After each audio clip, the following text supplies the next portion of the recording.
When Joe West first originally contacted me here at Stateville Prison, I was on a visit. The counselor came in to the visiting room where I was at and stated that she wanted me to come out and make a phone call. I told her, I said, no way, I'm here 365 days a year. I'm not leaving my visit to go make a phone call. I said, who's calling? She told me, someone from Texas named Joe West. I told him, I do not know the party.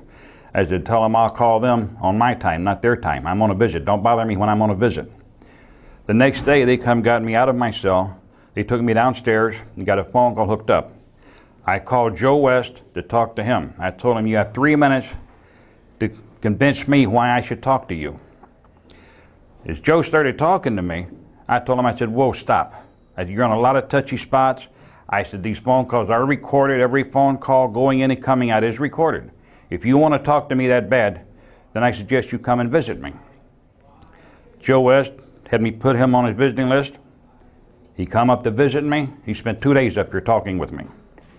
The first day, I wouldn't even talk to him about the Kennedy situation. We got into sports, weather, generally about prison, local things till I got comfortable with him. The next day, after I thought it over all night, Joe West seemed like a pretty nice guy. I really liked Joe. He had a magnetism about him. The next day, we sat down, we got serious, and then we started talking. I sit in the dining or in the visiting room with Joe. They gave us a pencil and paper. I sketched the entire Lily Plaza out for him without any maps, without any pictures, nothing present. And I explained to Joe at that time, because Joe wanted to know where was I at. And I said, I'm going to put an X on the paper to signify me, but this X is not in the correct spot. I said, when the time comes, then I will put the X where it is supposed to be. What had you told him to know that that you were on Lily Plaza? Pardon me? What had you told him that Joe knew you were on Lily Plaza? Oh, I asked him. He said that someone had informed him that I was there. He said he had a reliable source. And I didn't know for quite a while who that source was. It was quite some time later before I learned the fact that the FBI was aware of my presence as early as 1964. Because I never knew that anyone ever knew about me. But Zach Sheldon, from what I understand, and I'm only quoting this from hearsay, that Zach was the one that stated and gave me to Joe West the information on me, that I was in Dealey Plaza. That's my understanding. Mm-hmm. Did you ever actually confess to taking a shot to Joe West? No, I never did. I make a statement. I never. Well, the whole thing is, like with Joe West died. He passed away, never knowing that I was one of 2 shooters there in Dealey Plaza that day. Joe West never knew I was on the Grassy Knoll. Do you have any thoughts on his death? Do you think that was natural? Joe West went in for heart surgery, and from what I was told and what I understood, that he had come through it fairly well and he was on the road to recovery. But then I was informed there was complications with his medicine. He was allergic to it, or an allergy or something. He swallowed it, it killed him. The medication killed him. A couple of years ago, maybe a year and a half ago, I heard through the grapevine, and I won't go into the party that brought this information to me, they said that someone had tampered with Joe's medication and he had received the wrong medication because they wanted to silence him. That's what his wife Yeah. thinks. Okay. And why would they want to silence him? We had I shouldn't say we, I would say Joe West had the case in court. He wanted to exhume John F. Kennedy's body. And that's what he was fighting for. And at this point, when I talked to Joe West, I explained to him that John F. Kennedy had been hit in the head with a mercury round, a special load. At this point, I explained to him, he can use this in the courts to have the body exhumed because there would still be traces of mercury, because the traces of mercury do not disappear. It'll always be there. And so this is what Joe West wanted to go back with more evidence and use this to get Kennedy's body exhumed, to look for traces of mercury. And the court had accepted his case. The court had accepted his case. But with his death, the case died. Do you feel like your memory is as good today as it was, say, 10 years ago? No, I do not. It's not that good. Make a statement. My memory as of 10 years ago was a lot more alert than what it is now. It's not that I'm just getting old and senile, but it's the conditions of prison, the conditions that we live under. our water here, when people come in, and I'm sure you was advised not to drink the water from here, to buy bottled water. But I've been drinking this water for the past 12 years with radium in it, so is every prisoner here. We wasn't aware of the water situation until Oliver Stone come along to make a movie here. And when he made his movie here, we see all these people from the movie company running around carrying bottles of water. Even the officers that worked here, they got suspicious. And that's when we started finding out this water's unhealthy. Just as an aside, you know, sodium fluoride is what they put in even the city's water supply. That's what the Nazis put in their water supply in those concentration camps to keep everybody pacified. Yeah. They keep us pretty well pacified, and they really kept us pacified since we went on about a 10-month lockdown, and they took the prison back and run it under their order now. And I mean, this place is really maximum control now. There's no movement here at all to speak of. Did you actually meet with Oliver Stone? I met Oliver Stone 3 times. Matter of fact, I have a paper that Joe West, not Joe West, but Bob Vernon had Oliver Stone sign. Now, Bob Vernon come in after the Joe West deal. Bob Vernon took over for Joe West. Bob Vernon met with Oliver Stone, and he had him sign an agreement where they wanted to get me on film, but I refused to do that. I met with Oliver Stone 3 times. And you never told him your story? No, I did not tell Oliver Stone my story. I refused to discuss it with him. And like I said, I've got a copy of this thing. I got Oliver Stone's signature. Bob Vernon's the only signature on it. It states what it's all about. The only thing missing is my signature, because I would never sign that paper for the agreement. Why was that? I didn't like the man. Case closed. Case closed. And if you'd like, I'd be more than happy to send you a copy of the document. And it's got Oliver Stone's original signature on it. And it has Bob Vernon's signature on it. Well, I've got a raft of questions, but I'll tell you what, let's just go back to, and just let's go in chronology. Just tell me your own account again. You understand what we're really doing here is because the interview you gave Bob Vernon is kind of tied up in all kinds of legal stuff, right? Yes. And to help you and Pam, we're redoing this thing so that we can put that aside and move on. Okay. So this is redundant, but let's move on. Go back to when you first learned that there was a plot to kill Kennedy, and then just bring us forward into how it all came about. Excuse me. The first time that I knew about anything being planned on Kennedy, well, I'd heard a lot of rumors that nobody liked Kennedy. They wanted to kill Kennedy. They wanted to assassinate him. They wanted to do everything to the man. Were you kind of upset with him yourself over Bay of Oh, I Pigs? was upset with him over the Bay of Pigs, but I never paid any attention to any of this at first because, you know, everybody talks. Somebody gets mad at somebody right away, and I'm going to take this guy out. I'm going to take that person out. Woo, woo, woo, woo, you know, a lot of barking, junkyard dogs barking, you know. But I was sitting in the Harlow Grill that evening playing the pinball machine, not the flipper kind, the kind with numbers where you gamble on and you put about $10 in to play a game. And Charles Nicoletti walked in, a man that I did a lot of work with, a man that I respected. And he walked in the back room where I was at, says, "Jimmy, let's go." I said, "I'll be with you in a minute." He reached over and tilted the machine and said, "Let's go now."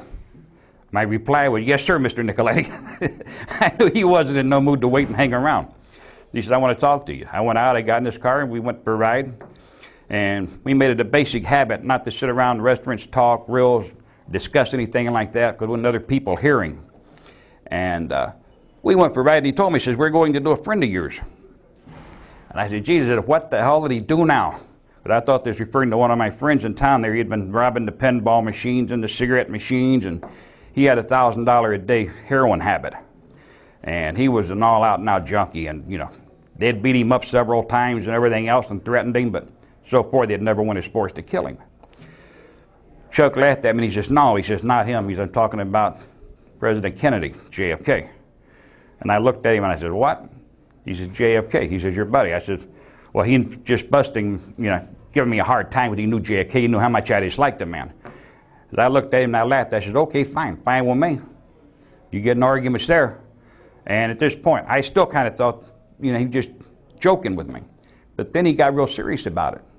So then we started talking, and he told me, he says, "What I'm going to want you to do," he says, "I'm going to look around." He says, "We'll search the area around the town here." He says, "You know everything pretty good," he says, "and see what before we're going to do it at, what kind of weapons we're going to need, and other things like that," he says. And he mentioned, he said he was going to bring Johnny Roselli in on it. Fine with me, and I don't care who we work with. You know, I like Johnny. I had no problems with him. And Originally, we'd planned to do it in the Chicago area, but certain people didn't like that idea. So then we put it off, and this is like 6 months before the assassination ever really took place. But you were not supposed to be a shooter? Oh, no, never. I was not a shooter. I was, let's put it this way. I would like, the gopher. I go for this, go for that, pick this up, pick that up, run around, drive him around. When Chuck went somewhere, I was always with him. And did you ever get wind that the Secret Service might have found out about the plot in Chicago? No, I didn't get no wind on that at all, no drip. I just knew that certain people high up in organized crime, they wasn't too happy about the idea of having something like that happen to that magnitude in their backyard. Gotcha. Because they figured Bobby would really be down there, They already had their own little private wars going.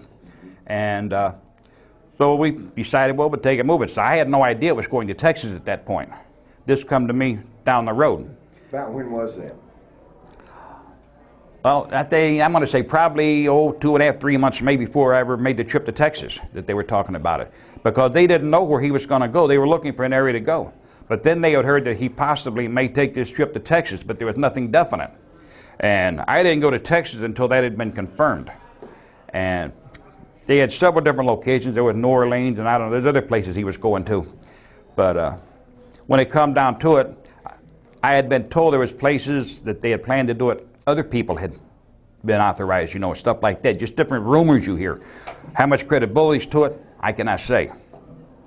But when the time come, and we knew that it was going to be serious, and we were going to, Chuck was sending me to Texas, that's when I went down on Belmont Avenue, the old Valley place where they made the pinball machines. And I had a shed down there, place where we, back room, that was all owned by the outfit too, pinball machines. I kept a catch of weapons down there. We used to do a lot of work on. When I say we, I'm referring to a party named Wolfman, who is now deceased. But at that time, he was excellent, remodifying weapons, manufacturing loads, whatever come down to handguns, rifles. This guy was a professional at it. He could manufacture things in his basement like you wouldn't believe, from silencers on down the line. He did it all for him. So I went down there, got the stuff we needed, and we had the one car that he just bought, already had everything secured in. We had secret compartments in it. And every car that we had, even before the 63 Chevy, even in the 61 Ford that we had prior to that in the 62, we had compartments in the dash where you could reach up under it, open things up, put grenades in there, handguns, whatever we might need. Behind the back seat, we had gun racks in the cars. We had pull-off door panels that would snap off, and you could put them back on. We had handguns and stuff in there, whatever you might need. But we always had a work car ready. So what did Wolfman do for you? Wolfman, when I contacted him after all this went down, and this is several years later, this is when I first met Joe West, and Joe West had come here, visited me, we talked, and he asked me, he said, do you think this party called Wolfman would talk to me? And Joe asked me what his real name was, and I told him, I said, I won't divulge that, but I will call him and talk to him.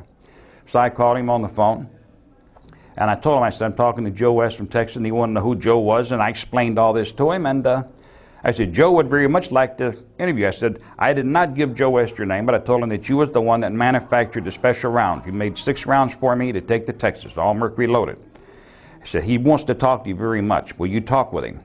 And he said, get back to me. He said, I'll let you know. He said, I want to check a few things. The following week, Wolfman was dead. How did he die? I believe he had a heart attack. I've been in contact with nobody that was affiliated with Wolfman since that date. Tell me about these mercury loads. Can you describe them for just a layperson? Well, it was a 22 round, and he took the tips out. He drilled them out. Then he inserted with an eye drop. He put mercury into the end of the round, and he resealed them with wax. This is to make them explode on impact. Okay. So now you've got, and describe the car. The car was a 63 Chevy 2-door Burgundy, Chevy Impala. With the special compartments. Oh, we had special, yeah. We had the special compartment, the dash. We had the back seat. You could take that off, pull the bottom part out, then you raise the back up, snap it off, little clamps, take that out. We had the springs removed in behind the seat there by it, and we had little racks welded in there so we could mount weapons in there. Okay, so now you got your weapons, you got your loads, you got your car. How did it come together after that? Well, just before I left, final instructions was, Chuck told me, he said, I want you to leave first thing in the morning. He says, and I don't want you driving at night. He said, I want you on the highway with a lot of traffic during daytime where nobody pays any attention to you. Let's go back. Give me a date or approximate date. I don't remember the approximate date, but I went down like a week before the assassination. Okay. I want to say I was in Dallas area 5 days before the assassination took place. And what was the purpose of that? The purpose of that was for me to go to Dallas, look over the area, learn dead-end streets, railroad crossings, time for train crossings. They already knew the regular motorcade route that he would be taking, and they had already looked that over, and they wanted to see if there's any better places than a lot of people had already decided on. I'm not the one that chose Dealey Plaza, but I was told to look it over very close and look and see if I thought there's any other place better. And I did the whole area from the route they had. All the way through, I had Lee Harvey Oswald with me. All right, go back now. So about a week ahead of time, I think it was a Monday, as I recall. Something, I'm not sure. Okay, Yeah. but you left Chicago. Just start. You left Chicago. You went to. No, I didn't leave on a Monday. I left on I left either Thursday morning or Friday. I don't remember which. I know I was in Mesquite, Texas, Saturday morning. Okay, because that's when Lee Harvey Oswald showed up at the motel where I was at. I arrived there on a Friday. I'm pretty sure it was Friday when I arrived there. Did you call anybody when you got to Dallas? I made 2 telephone calls when I got there. I called Charles Nicoletti, told him that I was on the scene and where I was at in case he had to reach me. I turned around and made another phone call. I called David Atlee Phillips. I had a number to call. The call was put through to David Phillips, and he was notified where I was at, because I had not told him in advance that I was going to Dallas, Texas. And why did you call David Atlee Phillips? Because he always had to know where I was at, because he was my controller. For? CIA purposes, special operations, or something that might be needed done.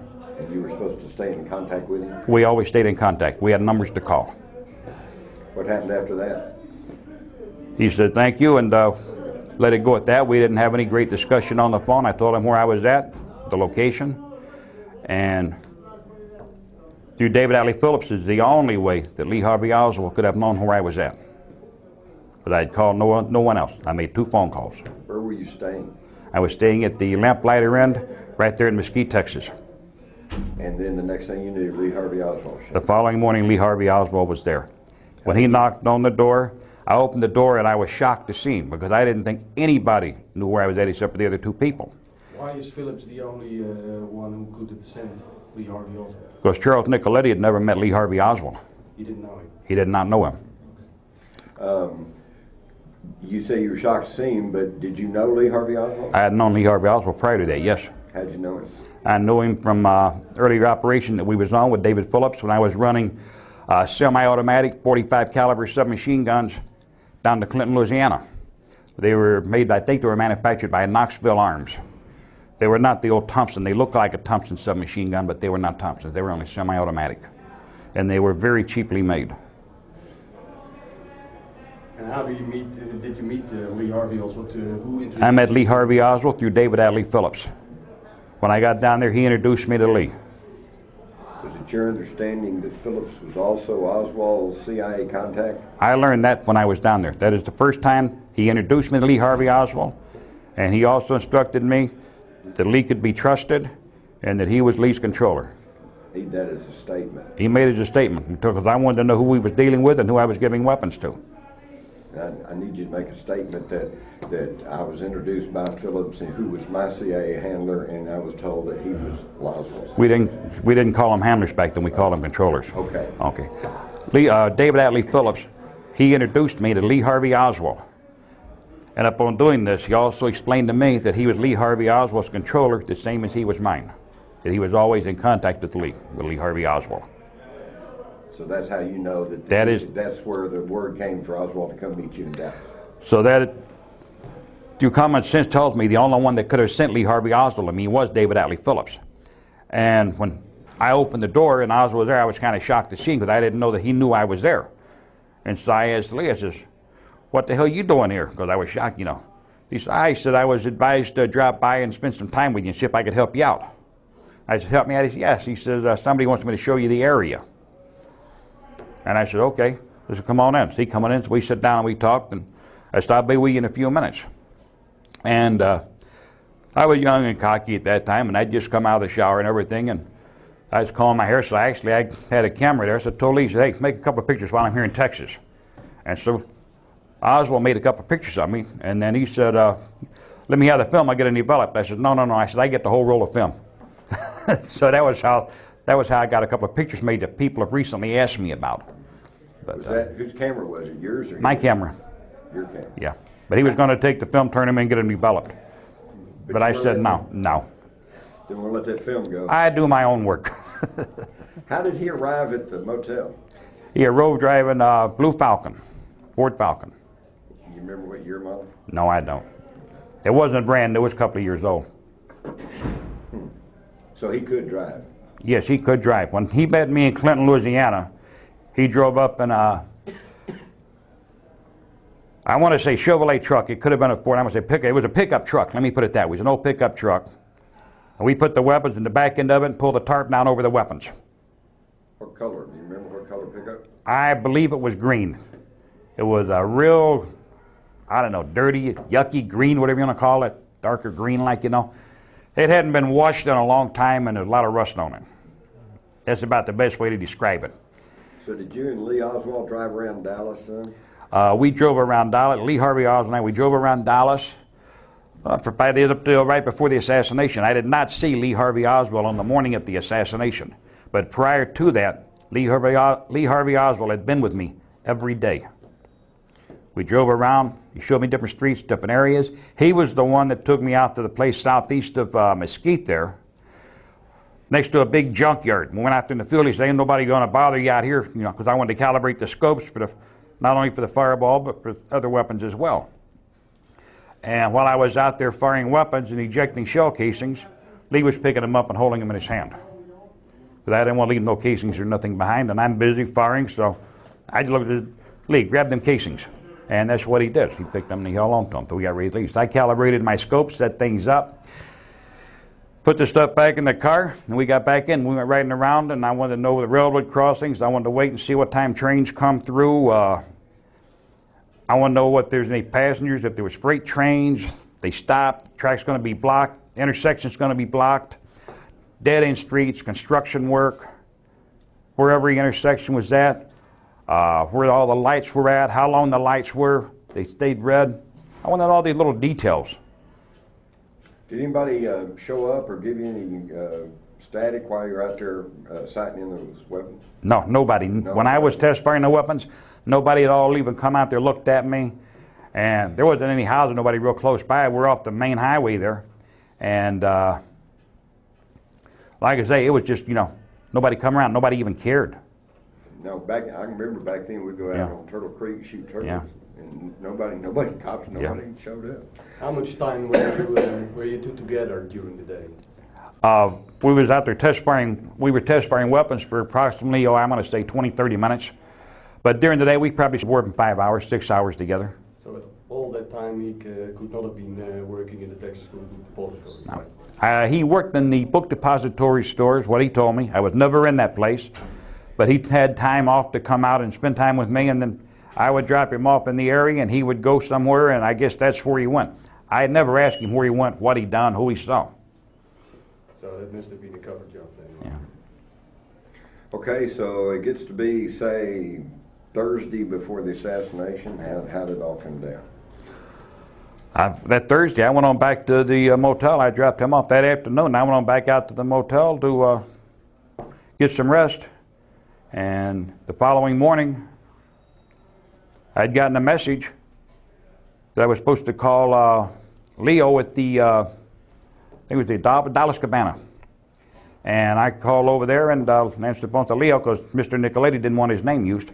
I knew he'd come in late. I didn't know when he come in. I didn't know how he got there.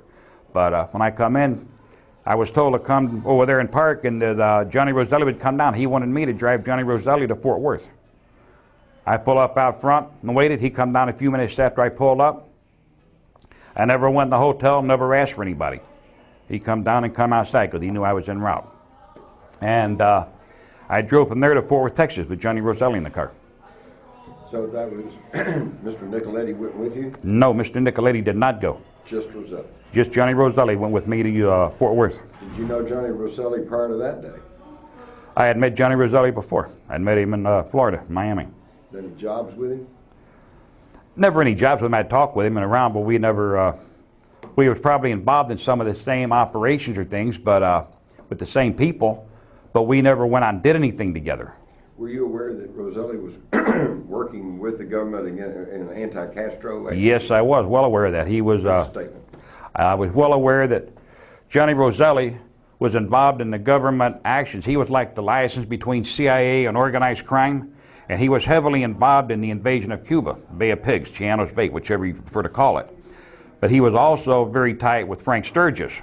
Frank Sturgis headed up the SAO, which is the secret army organization, what this is all about. And they've had so many different code names for wanting to kill Castro, I couldn't even name half of them. But every time you turned around, somebody had a new operation going. But I'm sorry, did you ever hear Mr. Roselli as called colonel, or did he have any military credentials? I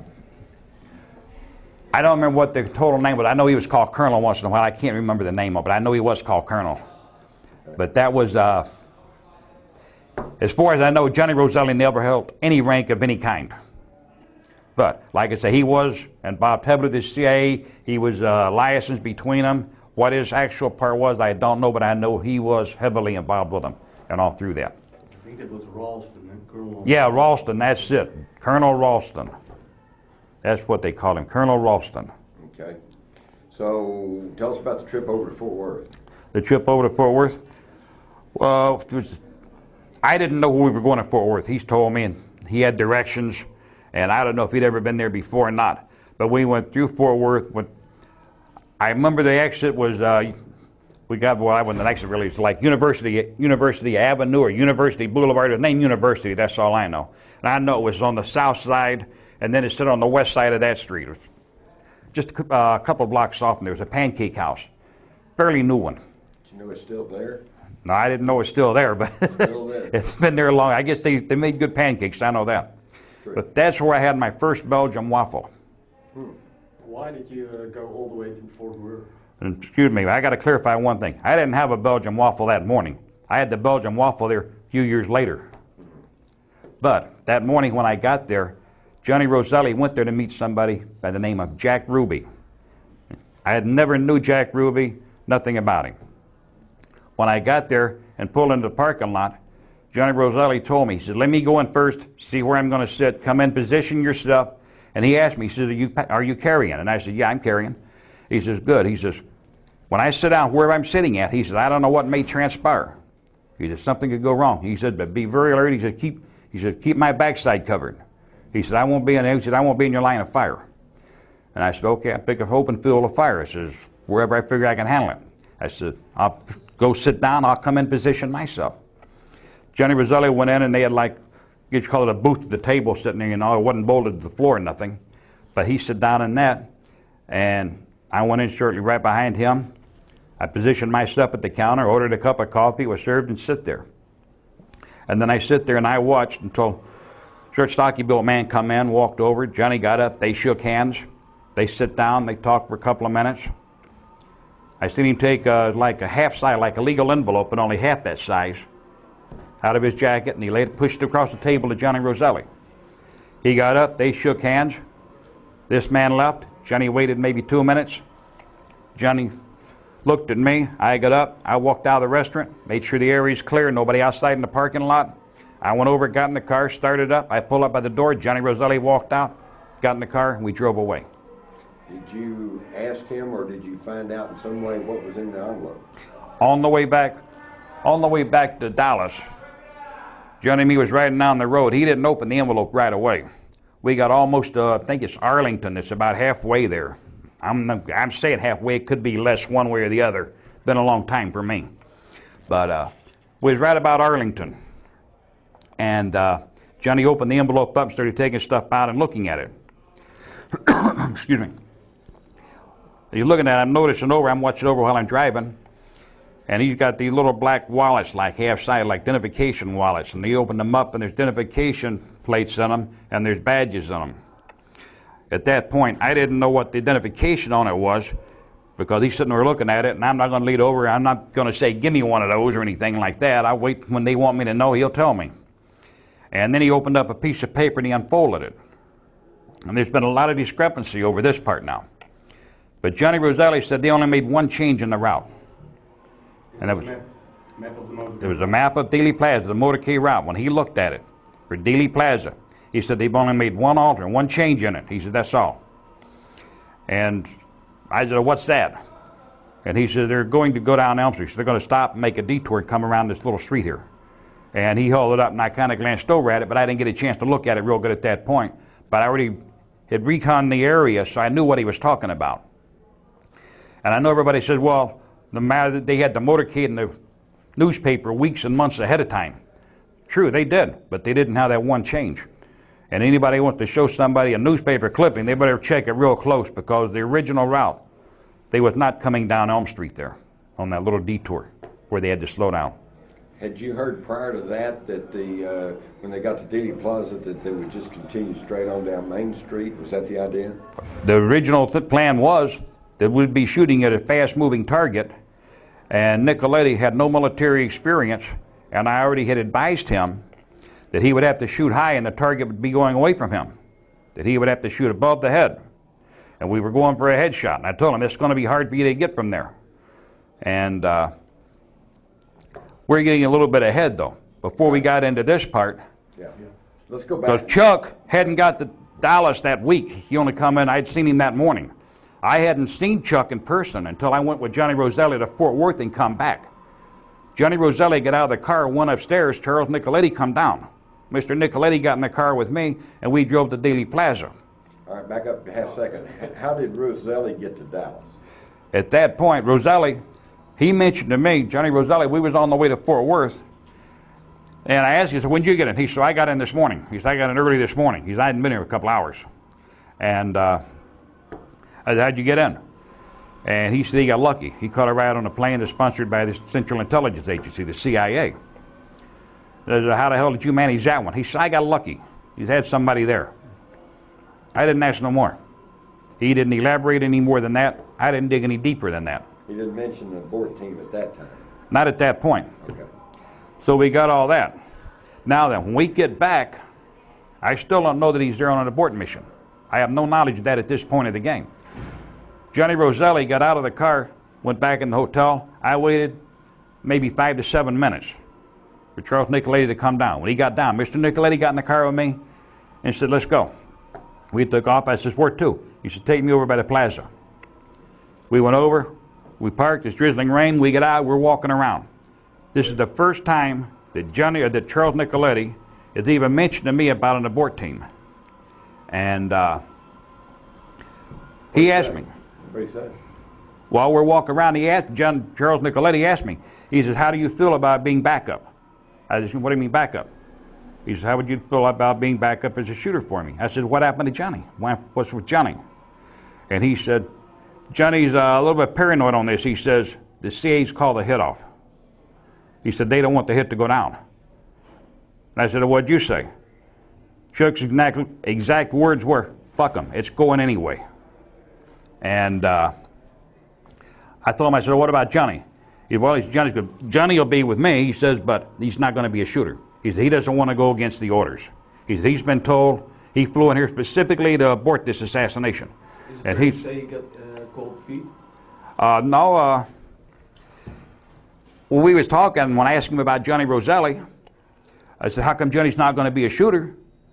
He said, well, he doesn't want to go against the orders of the CIA. He said, what he wants to call off. He said, he flew in here as an abort team. He said, they flew a plane here specially with him on it to tell us to call it off.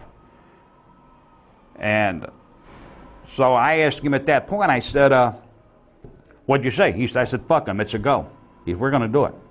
He said, Jimmy, he says, you know we can't call this off. Only one man can stop it.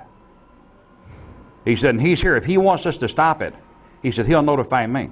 He said, I'm not going on somebody else's word. He said, as far as it is right now, I have a go, he says, from the boss. He says, we're going. Now, who was the one man that could have stopped it? There was only one man. Charles Nicoletti did not say his name at that point. He just said the boss. I knew he was referring to. He was referring to Sam Giancana. Who was he? Sam Giancana, he was the number 2 man at that time. A lot of people's going to tell you he was number 1, but not true. Tony Accardo was still running things. He turned things over. He had Sam Giancana running all this operation and everything, but Tony Accardo was still the man, and he was still calling the shots on whatever went down, whatever was done. So anything Giancana said had to at least have the okay of It had to be sanctioned, and it had to come through Tony Accardo. We're talking about the Chicago crime. We're talking about only the Chicago area alone. Now, there's a question right there. To your knowledge, was there involvement of any other crime families, Marcello, Trafficante? I knew of no other crime family being involved. I heard rumors, but do I know if anybody else was involved? No, I do not know if anybody else was involved. Okay. That would have been out of character for them to even notify me about that or anybody else. That only stays up in the higher ranks of the family or the people or the crime family, whoever you wish to describe it. And when things are handed out, like different departments, different people get different things. Somebody might be into bookmaking. Somebody handles the bookmaking. They pass that out to one party. This party, he distributed amongst the people in the area, because everybody's got a little, what we call territory at that time. And somebody else might be into loan sharking. And then you might have somebody running cartage theft. You might have somebody else running chop shops, which eventually I got into, which led to my federal prison sentence. But when it come down to murder contracts, that was a whole new thing. Then we had somebody else that handled the liquor license. But everything was distributed amongst different people. And whatever moved, including the garbage at that time. Even the garbage was controlled by the outfit. And one party, and this can all be confirmed, I believe he's still alive, he's very old now, but his name was Zaccaro. He had the garbage pickup at that time there. And he was strictly informed that if he picked up another can of garbage, he would be in his next garbage truck going out to the dump. They took over his business, and then he went into the junkyard business. And later on down the road, he became involved in a place out in Elk Grove Village, a very big place, called Globe Auto Wreckers. Okay. So his son's now running. So once Mr. Nicoletti said, we're going anyway, what happened then? That's when he has... Yeah, start about what time? This would be approximately 10:30. Statement. Yeah. This here would be approximately 10:30 a.m. About 10:30 a.m. Mr. Nicoletti told me he asked me to be the backup shooter. And that was the first inkling of anything that I would ever be involved in the assassination itself. Prior to that, I was only know the area and transport weapons. Was the weather clearing by that time? It started to clear. It started clearing about 10:45, I believe, the best I can remember. I could be off a few minutes. I know it had been drizzling rain. It was cold. It was damp. Sun didn't come out until after 11 a.m., I believe. But like I said, again, I could be off a few minutes on it. This is a long time ago. They say the knees go first. Yeah. Okay, so the weather's clearing. It's about 10 or so. Proceed. What happened? And I told Johnny, I said, yes, I'd be honored. I told Mr. Nicoletti, I said, I would be honored to back you on it. I said, anything you ask, I'll do. And so he told me, and most of this had already been prearranged beyond my knowledge, but this plaza had been selected. I didn't select it. Someone else already selected it. And he asked me where I thought it would be the best place for him. And I told him the Dow Tech building, because the Dow Tech building gave him a better shot with him taking the straight run through at a high rate of speed. And evidently, I'm quite certain that they had all this prearranged on that part of it, as that place is his location, and for him and Johnny as far as that goes, because they already had made an arrangements to be admitted into the building. Why do you think he checked that with you then? Why did he? Oh, he didn't check it. He just asked my opinion. He has always questioned me about different things. He used me like a sounding board. Like maybe, you're in business, you're in the office, you might ask one of your people around you, what do you think about this? You don't really care what he thinks. You're just asking for an opinion to see what he thinks. Maybe you overlook something, or maybe somebody's got a better idea than you do at this time of the game. Could it also be that you had military training and experience when Nicholas? Well, that's possible. He respected me for my knowledge of weapons, my knowledge of knowing terrain, because I'd been in combat. And the first thing you walk into an area is, to you it's a landscape. To me it's terrain. Because if I walk in and I walk into an ambush, I want to know where the low spots are, the high spots are, where all the coverage is. I got to know where I can get my rear end down so I don't get shot off. You got to have a place to go to ground in a hurry. You cannot afford to stand around and be looking around and wondering, gee, where can I go from here? You do, you're dead. You got to think. That's why you take all this training in the military. You're trained not to think, but to react. But Mr. Nicoletti had never been in the military, had he? Not to my knowledge. He had never served a day in the Army or any military service as far as that goes. Where did you serve? I was in the Army, 82nd Airborne. I took my basic at Fort Leonard Wood, Missouri. I took my AIT at Fort Polk. They screwed up my orders. I went to Fort Sill and laid there for about a week, maybe 10 days. From there, I went to Fort Bragg to go airborne. I won the service in January of 1959. And where were you assigned? When I left, we left, I believe it was July the 10th. We went from there to Laos. We was on an operation called Operation White Star. A handful of military advisors were going over to train people in Laos there to do certain operations. At that time, it really wasn't supposed to be any black bag stuff or anything. We were just going there to train and equip people. And I found a lot of it pretty hilarious. We armed a lot of them, we gave them weapons, and they all took the stuff and they all ran up north, and we had to fight them later. But that's how we basically done things all the way through the years in history. Did they call it counterinsurgency at that time? Oh yeah, they call it counterinsurgency. What I found the most amazing was the place called Vietnam, just outside of Vietnam. Not Vietnam, don't get it confused. This is Laos, up in the central part of a place called the Plain of Jars. There's a large, well, pretty good sized town back then called Vietnam. On the runways, most of them were dirt, and they had steel matting down on it for planes to land on. The Russians used the same runways that we did. We drank in the same taverns that the Russians drank in. We shopped at the same stores. We knew the Russians, they knew us. But no, we didn't bother each other. They trained other people, we trained other people. It was just a close operation. Was there more than one of these White Star teams? There were several White Star teams, but they all worked in individual groups. And one group would never know what the other group was doing for the specific reason. Each group was on its own to a certain extent, but they did not know what the next group was doing in case they were captured, tortured, killed, or whatever. They could give nobody up. Right. Did you ever hear the name Colonel Fletcher Prouty? Yes, I did. Colonel Fletcher Prouty, he was the man in charge. Excellent man, excellent warrior, soldier, good leader. You knew him? I knew Colonel Fletcher Prouty personally, yes. Mr. Nicoletti asked me, said, if you back me up, Jimmy, he says, oh, where do you think would be the best spot for you? I said, well, the spot I like best is up on the Grassy Knoll behind that stockade fence. He says, why there? I said, I got the railroad yard for cover. I said, my clothes, I can turn my jacket inside out. I said, it's plaid on the inside. It looks like railroad workers. Somebody out there wearing a flannel shirt. Nobody's going to pay no attention to me. I said, I can go over there. I can walk around a piece of chalk, walk up and down by box cars, cross the railroad tracks, look at things. I'd just be another worker. Nobody'd even look at me. And he said, okay. He says, what weapon are you going to use over there? And I told him, and Chuck, I said, well, what's the situation? Chuck said, we're going for a headshot now. I said, this I understand. I realize this. He said, you're not going to fire unless it becomes a necessity. He says, if I miss, he said, then it's going to be up to you. He said, but you don't fire, he said, unless I miss. He said, it's going to be your call at that point. He said, so you got to be very alert on this. And I told him, don't worry about me. I said, I got it, boss. And he said, what are you going to use? I said, I'm going to use the fireball. And he looked at me and said, why? Why the fireball? Now the fireball, for people who don't know what a fireball is, it's like a cut-down rifle. It's actually basically this long.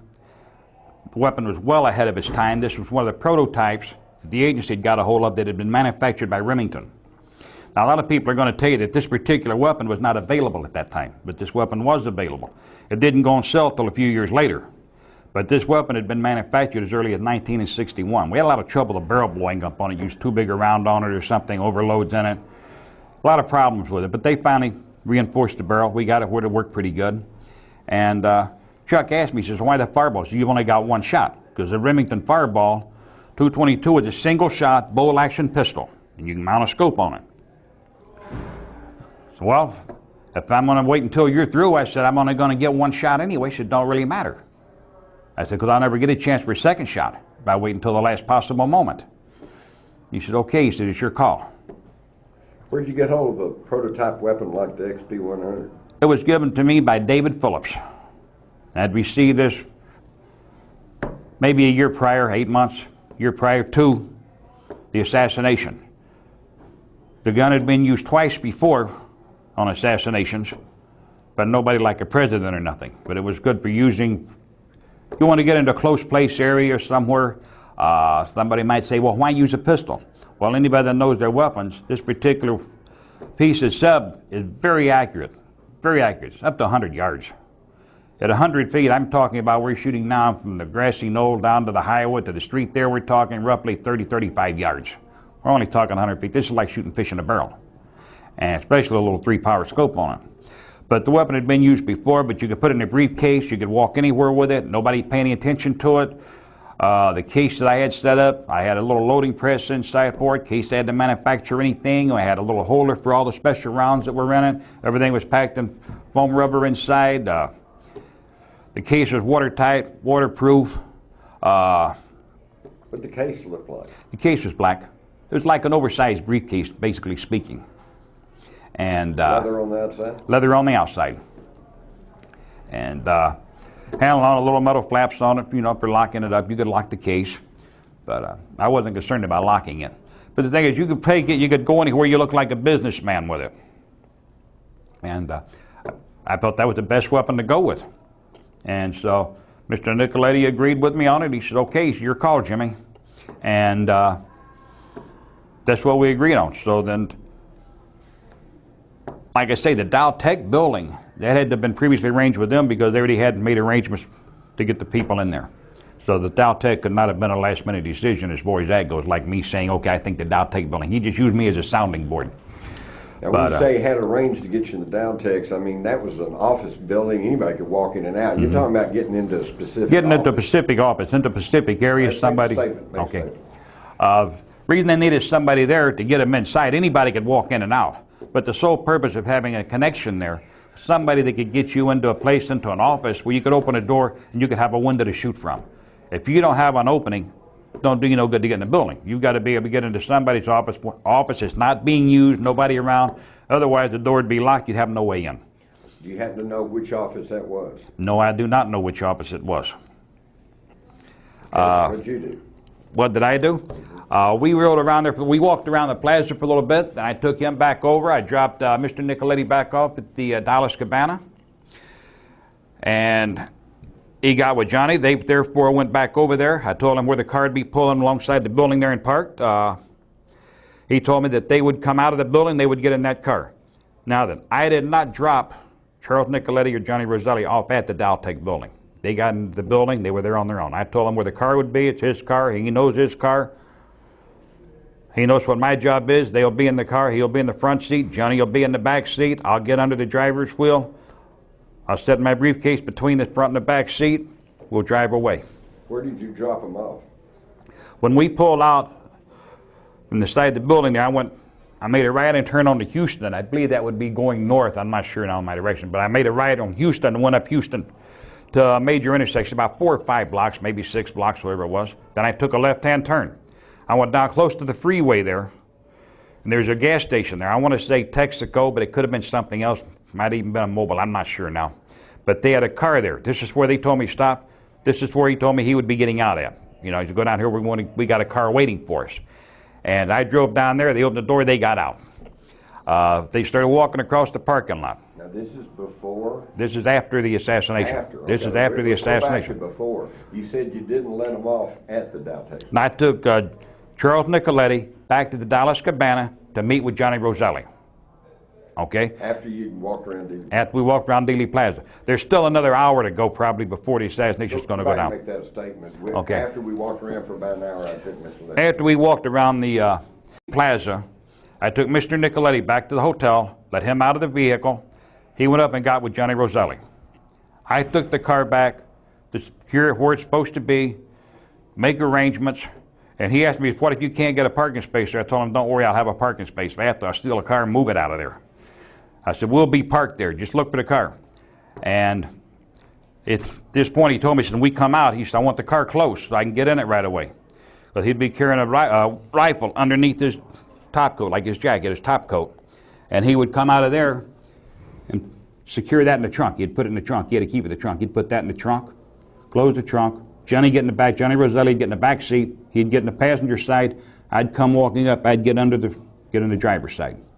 I'd enter my attaché case, briefcase, whatever you want to call it, gun case in between the front and the back seat. I'd get in, start the car, we'd drive away. I'd make a right on Houston. I'd go down Houston, several blocks there, I forget the intersection. Make a left-hand turn, go down by the gas station, just before you get by that freeway there. And that'd be the Simmons Freeway at that area. And they got out of the car. They had a car waiting there Which car it was, I don't know. Never watched them walk across the parking lot to it. As soon as they got out, the door closed, put it in gear, and I drove away. I went back to Mesquite, Texas. Okay, again, though, that was after all the shooting. That was after all the shooting.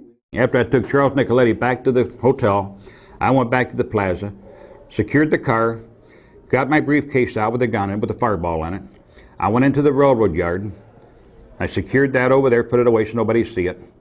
Reversed my jacket inside out. I'd taken my hat, grape door like, and my jacket was a gray poplin. We had these car jackets back then. They were like waist length, not a short jacket, but they kind of come down a little bit. There's no car jacket like, made out of a material that they no longer use. It was called poplin. You might remember that material. The poplin material, grayish color, had a shine to it. Excuse me. That's what the jacket was like that I was wearing. A pair of gray pants with it. And I reversed the jacket, and it had the offset plaids in it, like, you know, kind of like checkered on the inside. When I turned it over, it looked like one of the old gray flannel shirts that we used to wear out, you know, when you was doing work in the yard or something or another. Excuse me. And I walked around the railroad yard, and I was waiting for the time to pass. Time was coming on. And when I heard the roar of the crowd, I'd been over by the fence, and I got there a few minutes early. I'd reach down, I'd taken the scope off the weapon, and I'd look up, and I'd look over the fence, and I would, looking for people. What I was looking for was not to see who I knew, but I was looking for people that would be carrying a bulge like up under their arm. I'm looking for somebody with a weapon.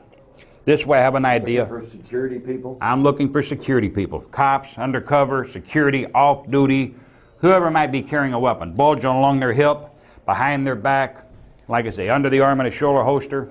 I'm looking for these little bulges. Most people don't pay no attention to that.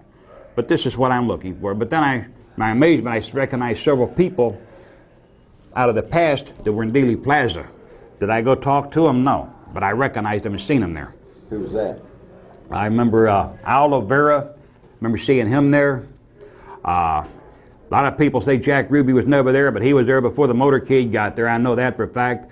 And even though I didn't know Jack Ruby, but I was as close to him as I was to you in the coffee shop, but I never spoke to him. I was never introduced to him. Never said a word to Jack Ruby. But I was that close. I'm looking at the back side of him, and I'm pretty sure that was him. Diaz was there. I believe his name was Tony. Tony Diaz is what I know him as. Richard Kane, he was on scene. He was in the crowd. He had been there early. He was leaving. He was walking like away. Philip Alvarez, I know he was there that day. Where he went, I have no idea. But there were several people that I saw. How about Frank Sturgis? Frank Sturgis, he was there. How did you know Frank Sturgis? I knew Frank Sturgis from the Bay of Pigs and from the SAO. I also knew Orlando Bosch. He was on scene. Orlando Bosch. I don't know if you're familiar with his name or not, but he was also present. There's a few other faces I recognized. I just don't remember the names for them because it's so long ago. How do you figure all those people were in Dealey Plaza? You know, I couldn't figure that one out myself, but it's like anything else. It's like everybody, they know something's going to happen. Maybe they know a building's going on fire or something. You know, you got a building burning and it may collapse. Everybody runs to see the fire. They should be going the other way. About the only time I've ever seen a lot of confusion was where people were trying to get away, like if you was the racetracker in a crowded place and somebody yelled gun, everybody broke and stampeded. And we had a few people out the racetrack get hurt that way. They're out at Maywood Park. They got hurt in a stampede like that. But basically speaking, if somebody knows something's going to happen, they have a tendency to go see it. Most people are curious. You know, you ever drive down the highway, you see a wreck? You're probably guilty of it. You slow the car down, look out the window. Everybody does it. So a lot of people come there for that reason, probably because they had heard these rumors and stuff that he was going to be assassinated in Dallas. That was no secret. Right. Even the National Security Agency knew that. What about Eugene Braden? Eugene Braden? He was there that day. He was the... Eugene Braden was there for a specific reason. He had the contacts inside the Dow Tech building. And he was the one that Charles Nicoletti and Johnny Roselli needed to get him into the private office somewhere or another. I have no idea where that office was. I was never in the Dow Tech building myself, so I can't even describe anything in there. So you probably stood behind that fence there for some little time. Oh, only for... I stayed away from the fence. I stayed basically in the yard, walk over the fence, look over it, spend a minute, then walk back away again. But I was observing the area. Were you a smoker at the time? Oh, yes, I did smoke. Were you smoking cigarettes that morning? I was smoking that day. Careless. I probably stepped on several cigarette butts and left them there. Most of them Pall Mall. Was it muddy back there? It was very muddy. Let me put it this way. I a couple of times even took my shoes, put them up on the little concrete ledge there and scraped the mud off the bottom of them. What clothes was Frank Sturgis wearing? I don't remember exactly the clothes. I remember he had on like a bomber jacket. Remember the World War II bomber jackets the pilots used to wear? He was wearing one like that. Like that, like the one you got right there. His had the brass buttons on it. Remember that? You can see that flashing, you know. Which location of Beagle Plaza was he standing approximately? I was where you got the concrete steps that go down by the pergola there, and between the pergola and the stockade fence, you got a set of concrete steps that go down. I was to the right of those. Draw me a map. I got to put my glasses on for that. Have you got them with you? Yeah, but I don't want to sit here and draw it. It's going to take too much time up. Okay. But he was to the left and just off of the sidewalk. He was standing in the grass itself. And this was shortly before the assassination, or? This was just a few minutes before the motorcade got there. But like I say, before the motorcade ever arrived on scene and I took the scope off, I didn't have the gun up over the fence. I didn't want nobody to panic at that point. But I had a little scope up my hand, and I could look over the fence and I could kind of check and see who it was. I was looking, like I say, I was looking for security people, you know, for somebody carrying, somebody packing. Because I want to know who's got weapons when I go to leave there. That fence kind of makes an L shape, you know. Yeah, it's on and off, yeah. It's long area to short area, but it's not exactly an L, it's on a slant, 45, like 45 degree angle. I was, I'm going to say 8 to 10 feet down there. There was a tree branch that hung right over me. I was behind that, kind of gave me a little camouflage. Okay. Did you ever see an ambulance come by? No, I never paid no attention. I wasn't watching the vehicles that passed by. I'm looking at people. I never noticed an ambulance. You didn't see an ambulance with red lights? No, I might have heard a siren. I don't remember. I had all that tuned out. I'm in another complete mode. Sirens, lights flashing, ambulances, police. That don't bother me. I'm not there to look for those things. I'm there looking for other details, for other things. Okay, so then what happened? The motorcade came? I'm checking everything. I got most everybody, and just basically where a lot of different people are standing at. And I want to make sure that there's, like I say, I don't have any cops right next to me because, you know, if something happens and I have to shoot, you know, I don't want to have to shoot anybody else unless it becomes a necessity. So I'd walk away from the fence, and I come back over, secured everything, got it ready. I could hear the rumble, the people murmuring, so you know the motorcade's approaching. So then I got ready, opened it up. I'm holding the Remington Fireball down below the fence at this point. Motorcade come down, I believe that's Main Street there, come down on Houston, turn back around on the Elm there, and come down that little side drive there. Oh, when it come down and made its first right, that's when I brought the weapon up. And then I'm over the fence, and as they come down, made the turn on down there, that's when I started focusing through the scope and following the car. As shots started ringing out, I started counting the shots, but I'm not counting like 1, 2, 3, and 4. I'm counting them miss, miss, miss, because I know we're going for the headshot. So I don't care how many rounds are being fired as long as we get a headshot. But I'm hearing the shots being fired, and I'm counting them as a miss, miss. And that's the only thing I'm concerned about. I've got this sign there for the Simmons Freeway that is fixing to come into my field of fire. As far as I can see at this point, the President has not been hit in the head at this time. I've seen the body lurch. I know he's been hit. How serious, I don't know. But my last instructions was we're going for a headshot. If you have to take a shot, take it. But don't fire unless it's a necessity, unless you really have to. He said, Jimmy, don't fire unless you have to. We want everything from the backside. I'm not asking why. Okay, whatever you say. At this point, as it starts to approach and come behind that freeway sign, and I've already been instructed not to hit anybody but Kennedy because they didn't want Jackie getting hurt or anybody else, I'm fixing to lose my field of fire. And at this point, either I shoot or I can put it in a suitcase and leave, one or the other. I took the shot. I fired one shot only. And where were you aiming? Well, I was aiming for his right eye, which to me is the left side of his head looking head on. But for him, it would be his right eye. And once I pull the trigger, I'm right in on it, and it's almost like looking 6 feet away through the scope. As I squeezed, take off my round, his head moved forward, I missed, and I coming right along the temple, just right behind the eye. Here or in the hairline? No. All right. Well, I'm not sure because I can't see the penetration. I know I hit him right here. I know I hit behind the eye, somewhere within a half-inch diameter right there, say. But so two shots almost simultaneously. You think you got hit as you were screaming? What I believe is this, and I got my ratings as marksman. I'm a good shooter. Always was. And I'm not bragging on myself, don't get me wrong, but that's what got me my start with David Phillips, because of something that I did in the service, and I made a mark there, and it's on record and it's recorded for headshots for what I did and the things that I did. But anyway, to make a long story short, as I was preparing to squeeze off my round, Kennedy's head moved forward just as I squeezed. It was already in process, the head started forward. To me, what I believe is, and I did not see, let me clear the fact now, I never saw Mr. Nicoletti shoot Kennedy, but I know he was the man in the Dow Tech building, the man supposed to be doing the shooting. Therefore, the head started forward. As far as I'm concerned, Mr. Nicoletti hit him at that point. As I squeezed off my round, the head started forward, I hit it and blew the head backwards. So the exit wound's where in the rear? I didn't hit the rear, the exit blew out. And you can see Jackie, Where was the exit? On the right side or the left side?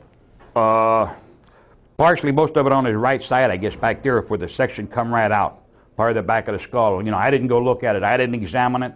And a lot of people may find this hard to believe, but I have never read anything on the Kennedy assassination because I was never interested in it. I did not like John F. Kennedy. Did you ever see autopsy pictures? Did I ever see what? The autopsy pictures? They sent me a book with it. I looked at a few of them, but I didn't read the book. I want to say the book they sent me was probably called High Treason. I never read it. I looked at a few of the pictures. I just wasn't interested. Can I show you a picture and ask you for your comment? Mm-hmm. Where is it? You're going to make me put my glasses on. Yeah.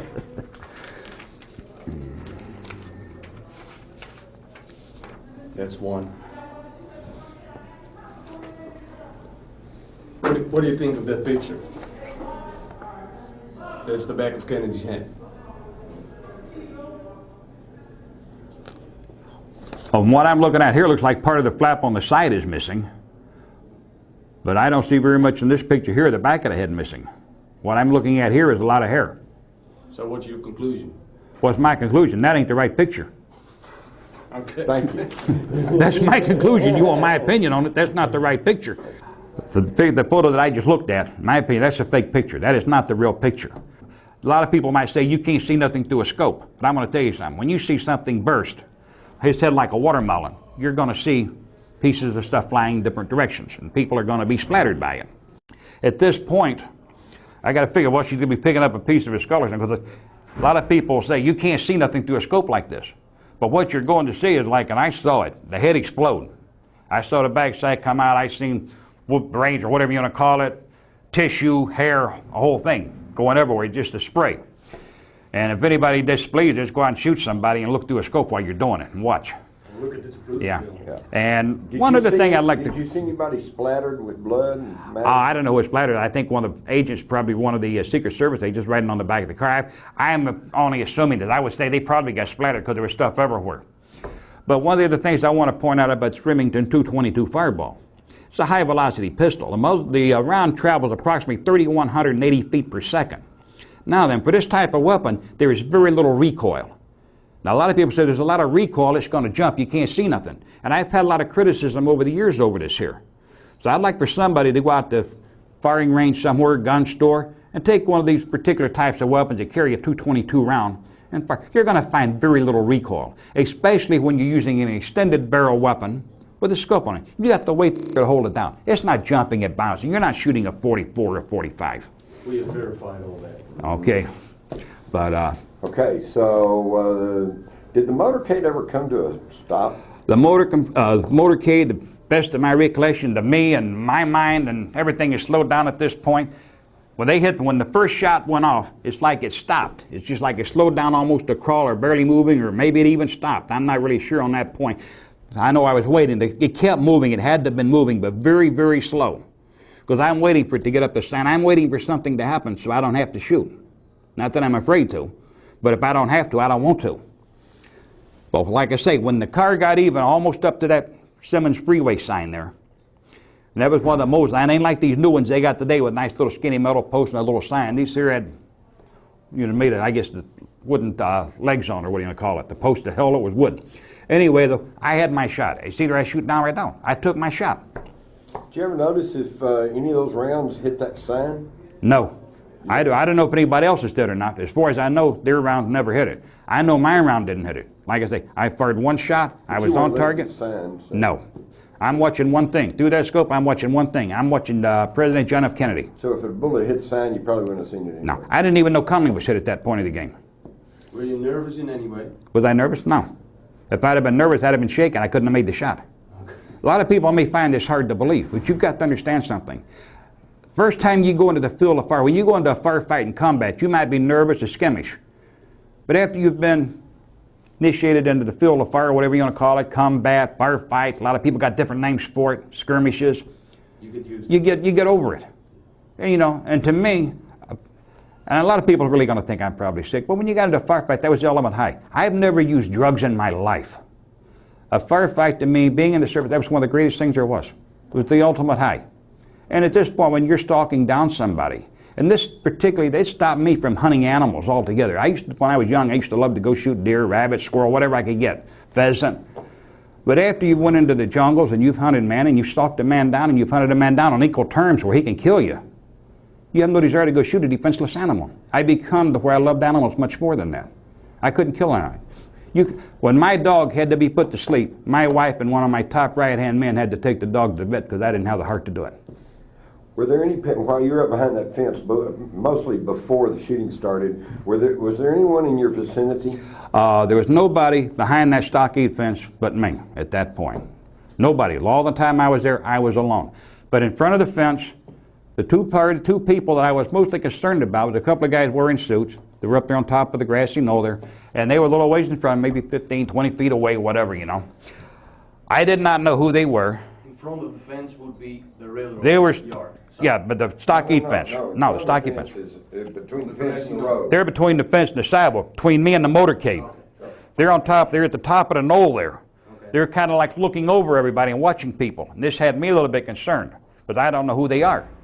At this stage of the game, well, I'm going to take my shot. I got the 45 ready. If I got to, like I say, I don't want to shoot nobody unless I have to. At this point, and I've checked them, the shoulder holsters, the backside, I saw no bulges. As far as I knew, they wasn't packing. So I figured maybe they're just a couple of businessmen. Just, you know, people want to see the president go by. A lot of people are strange that way. Everybody wants to go see celebrities go by. But I took the shot, and as I was walking away, and like I seen Jackie crawl out there, motorcycle cop, he threw his bike down. He jumped off, and as he come running in a little zigzag or whatever you want to call it, like he's really into combat or something, he's still a wide open target. Anybody could shoot him. He's got his pistol out. And he's running up the knoll there. The two men at the fence there, seen two guys with the suits, they go over and they open up identifications. So I have to figure these are probably my cover that I've never been informed about. And I was told not to worry. They stopped him, and he never came no farther. He went back down off the knoll. You were told not to worry? I was told, Charles Nicoletti told me, he said, when you take the shot, he said, just walk away. He told me, don't run. He said, just walk away natural, Jimmy. He said, don't show no attention. I told him, I said, don't worry. And I had no intention of breaking out of there running, but like I say, if somebody comes at me, I'm willing to do whatever I have to do to leave the area. If that shoots somebody else, that's what I'll do at this point of the game. You said 10, 15 feet or so down from the corner towards the railroad. 8 or 10 feet, something like that, yeah.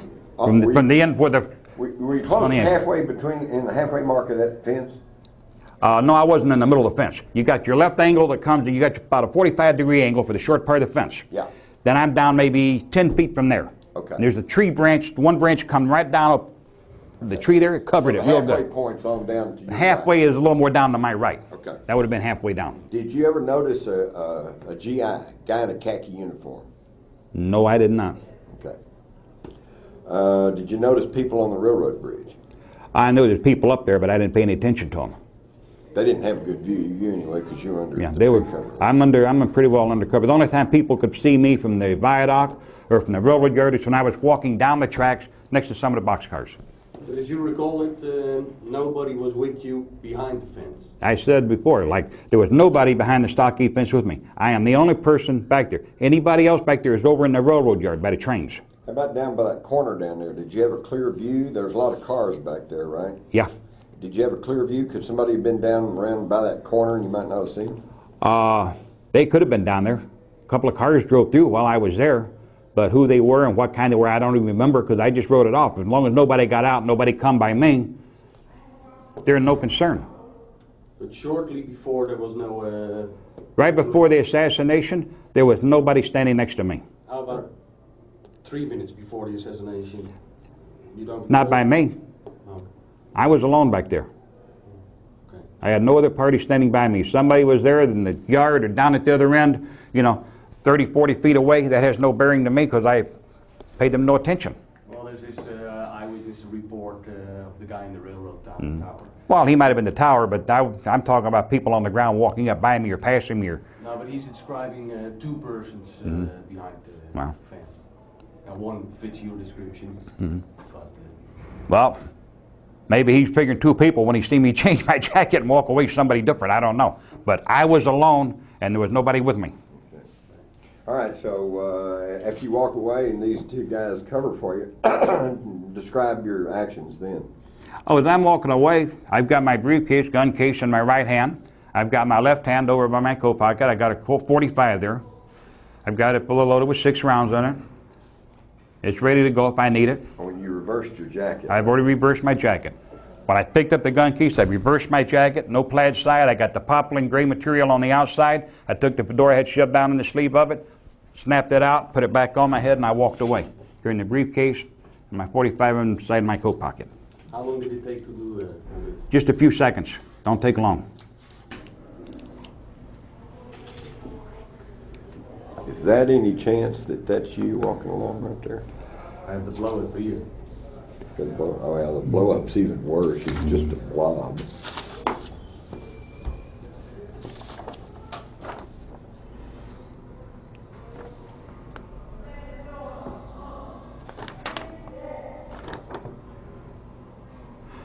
This would be probably 15, 30 seconds. Looking at that, I couldn't say it's me, but I'm saying you can see somebody there, basically speaking. It could have been. Is that the direction you took? Yeah. You walked back towards the depository? Right.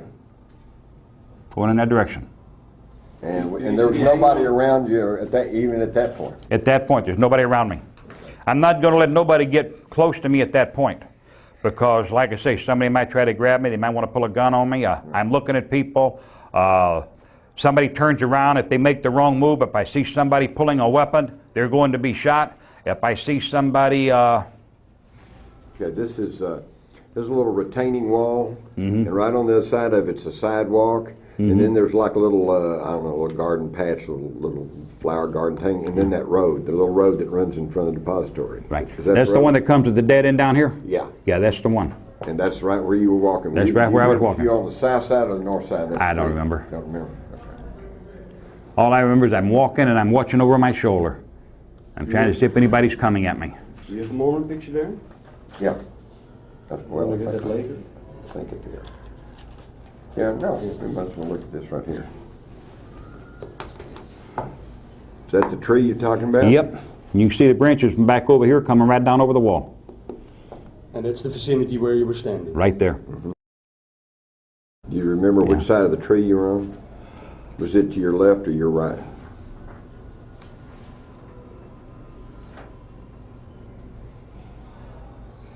I could be mistaken. I believe that, no, the tree was to my right. It had to be to the right. The tree was to my right. 'Cause I didn't want to have the tree in the way of my left. That's correct. Or consistent. You can't see the sign here, but the sign is right on down here. Did you ever notice those people? There was people out there. I remember more people than that being around. I don't know where they all disappeared to, but I remember people falling down, laying down, jumping down, whatever you want to call it. People moving to get out of the way, going in other directions. Some standing around pointing, and who they were, what they were wearing, I couldn't even start to tell you. What about these 2 guys right here? Did you ever notice them, or did any of those look familiar? Or did any of those look like some of those guys you saw that you recognized? They could have been. It's hard to tell. It's hard to tell from this here. But like I say, when the motorcade come, I wasn't looking at nobody else. I don't know where everybody went. I didn't really care. By the time you got there, the sun was out. It was pretty bright. It was almost warm, right? Yeah, it was nice out. It was nice. Yeah, it came broke to be a nice day. Did you notice anybody with an umbrella? I remember somebody down past me to the right towards the viaduct. They had an umbrella, but what they were doing, I don't know. I've heard the theories of the umbrella man shooting somebody with an umbrella, but You don't believe that? I don't believe that, not for 1 minute. Why not? Why not? It'd be kind of silly for somebody to take an umbrella where you can't even aim it. All you can do is point it, and you're still going to be shooting at a moving target, and it had to be a very small caliber because they didn't come in big calibers, and they were used basically for in-house operations, and you're right on top of the target when you use it.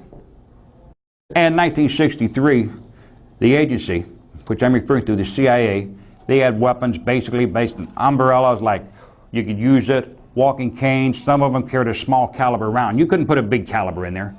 To me, the weapon was strictly an in-house weapon where you had to be right on top of the target. There's no way you can stand out on a sidewalk and take an umbrella and point it and hit a moving target without aiming. I mean, this is a lot of fantasy here. I thought the umbrellas, when they come out with them, they had the little darts in them. They had the poison on the end of them where you could jab a guy going downstairs or in a house or in a room, any place where there's a lot of people moving and mulling around together. You could walk up with somebody and you could shoot fire small 22 caliber round into them. But as far as for somebody using an umbrella on the sidewalk and firing around, no, that's a lot of fantasy. All right, where you parked the Chevrolet on Houston Street? I'm not sure. It was right next to the Dow Tech building there, whichever street that would be. No, Houston Street's the one that's going up and down. Houston Street's the one that runs in the school book depositories over here and Dow Tech's buildings over here. Right. Did you park on that street? I parked on the street right next to it, yeah. Was it a head-in parking, or was it a parking lot, or did you straight in? Well, you want to call it parking space, parking lot, parking aisle, whatever you want to call it. The place, cars were parked there. A row of cars. Row of cars. Kind of backed it in there, parked it so he could have access to the trunk. So you're backed in, so the front end's elongated. out. Well, no, the front is pointing forward. Yeah, towards the street. Yeah. Mm-hmm. And I'm getting ahead here a minute, but when you left, you turned right. When I come out of there, I made a right-hand turn. Onto Houston. Onto Houston. On Houston. Leaving on north. Houston. Yeah, going north. Okay. All right, so that's where you parked it. That's where I parked the car. Now, so as you walked past, did you just walk straight to the car? I went straight to the car. I didn't bother pay no attention to nobody. I went right to the car. What was going on around me, I don't know. I can't tell you what passed me. I can't tell you who was looking at me, and I can't tell you how many people was around. I had one thing on my mind.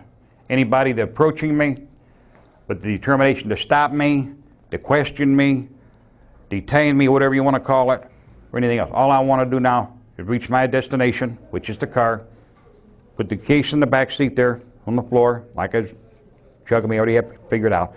I'm going to get in the car, start it up, drive away. Was the car empty when you got there? No, sir. When I got to the car, Charles Nicoletti was in the front seat, Johnny Roselli was in the back seat. And there's only 2 seats in the front. We had the bucket seats in it. So as soon as you got in the car, you just started up? As soon as I got in the car, opened the door, set the case in the back, was behind the front seat, got right in the car, lit the ignition, and gone. Anybody say anything at that point? Nobody said nothing to me. At that point, we pulled out, and as we went down the street heading for the intersection, the only thing that was said to me was, Mr. Nicoletti asked me, he says, Jimmy, don't you think you overreacted? I says, what do you mean? He said, do you think you fired too fast? And I told him, I said, I was fixing to lose my fill of fire. Either I shoot then or I put it in a brief, put it in my gun case and I leave. I said, I had one choice. I said, at this point, you told me we were going for a headshot. There's been no headshot. I said, I'm just following my orders. I said, I didn't want to explain to you why I didn't shoot. Did he say anything to that? And that was the end of it. And he told me, he said, at this intersection, he says, make a left and pull up at the gas station. We get down there, he says, we're getting out, we're getting in another car there. And I said, okay. I pulled out, parked, they got out of the car. He said, I'll see you in Chicago. And that was the only thing that was said.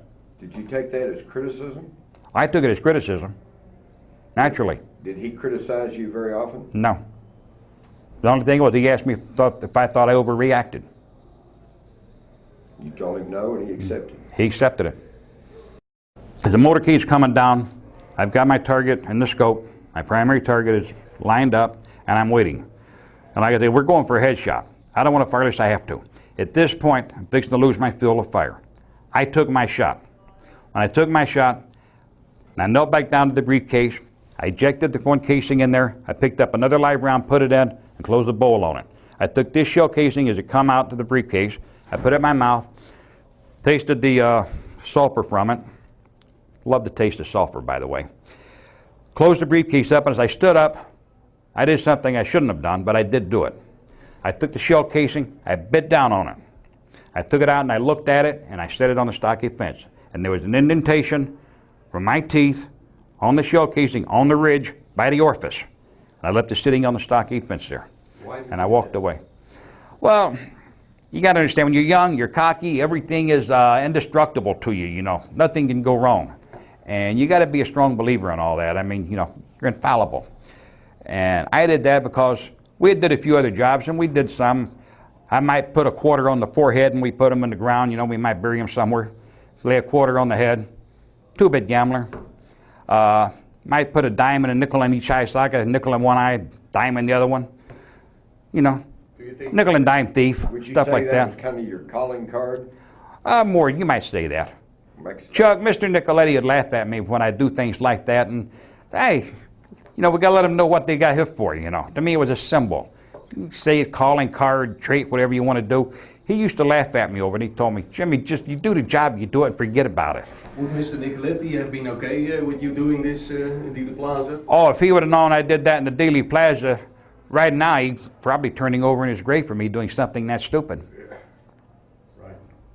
But Mr. Nicoletti criticized me one other time. Matter of fact, one time, I won't get into the details, but we had somebody in the trunk, and I stopped and bought a canary because this guy was a real snitch.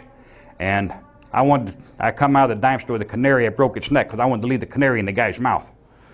And he gave me firm instructions, don't you ever do anything like that again when we've got something in the trunk. Really? You know, it's highly uncalled for in reality. Jimmy, I'm sure you're aware that they have found two 22 shell casings. I've heard that. Have you got any speculation, any idea of where a second 222 shell casing is? I have no idea whatsoever. I fired one shot only. I ejected the shell casing. Mine was a Remington cartridge, manufactured prior to 1963. I bit it. I set it on the stockade fence. I had no empty shell casings for a 222 with me at all. This shell casing, by the way, was found not in the exact spot where you left it, a little bit further at the other side of the fence. Well, I look at it this way. Whoever was searching, somebody up there looking, anybody could have looked at it, they could have thrown it over there, somebody could have stepped on it. Maybe somebody didn't want it found, who knows? They didn't want to carry anything away from there in case they got stopped. Maybe they just stepped on it, buried it in the ground. I don't really know. I know where I put it. That's all I know. The guns that you brought to Dallas, was the Fireball the only Fireball? No, sir, it wasn't. You had another Fireball? No, I only had one Fireball. But I had a couple of rifles in the car. I had a shotgun in the car. I had a couple of other handguns. I brought down probably half a dozen different weapons. Well, my question, though, is that was the only 222? That was the only 222 round. Like I said, I had a total of 6 rounds. Okay? I got 6 rounds for the Remington Fireball. I have no empty casings there. The other casings that I brought down with that, I had 6 special loads. But the rounds that I fired were standard rounds, and I had no empty casings with me. Those were disposed of out by Mesquite.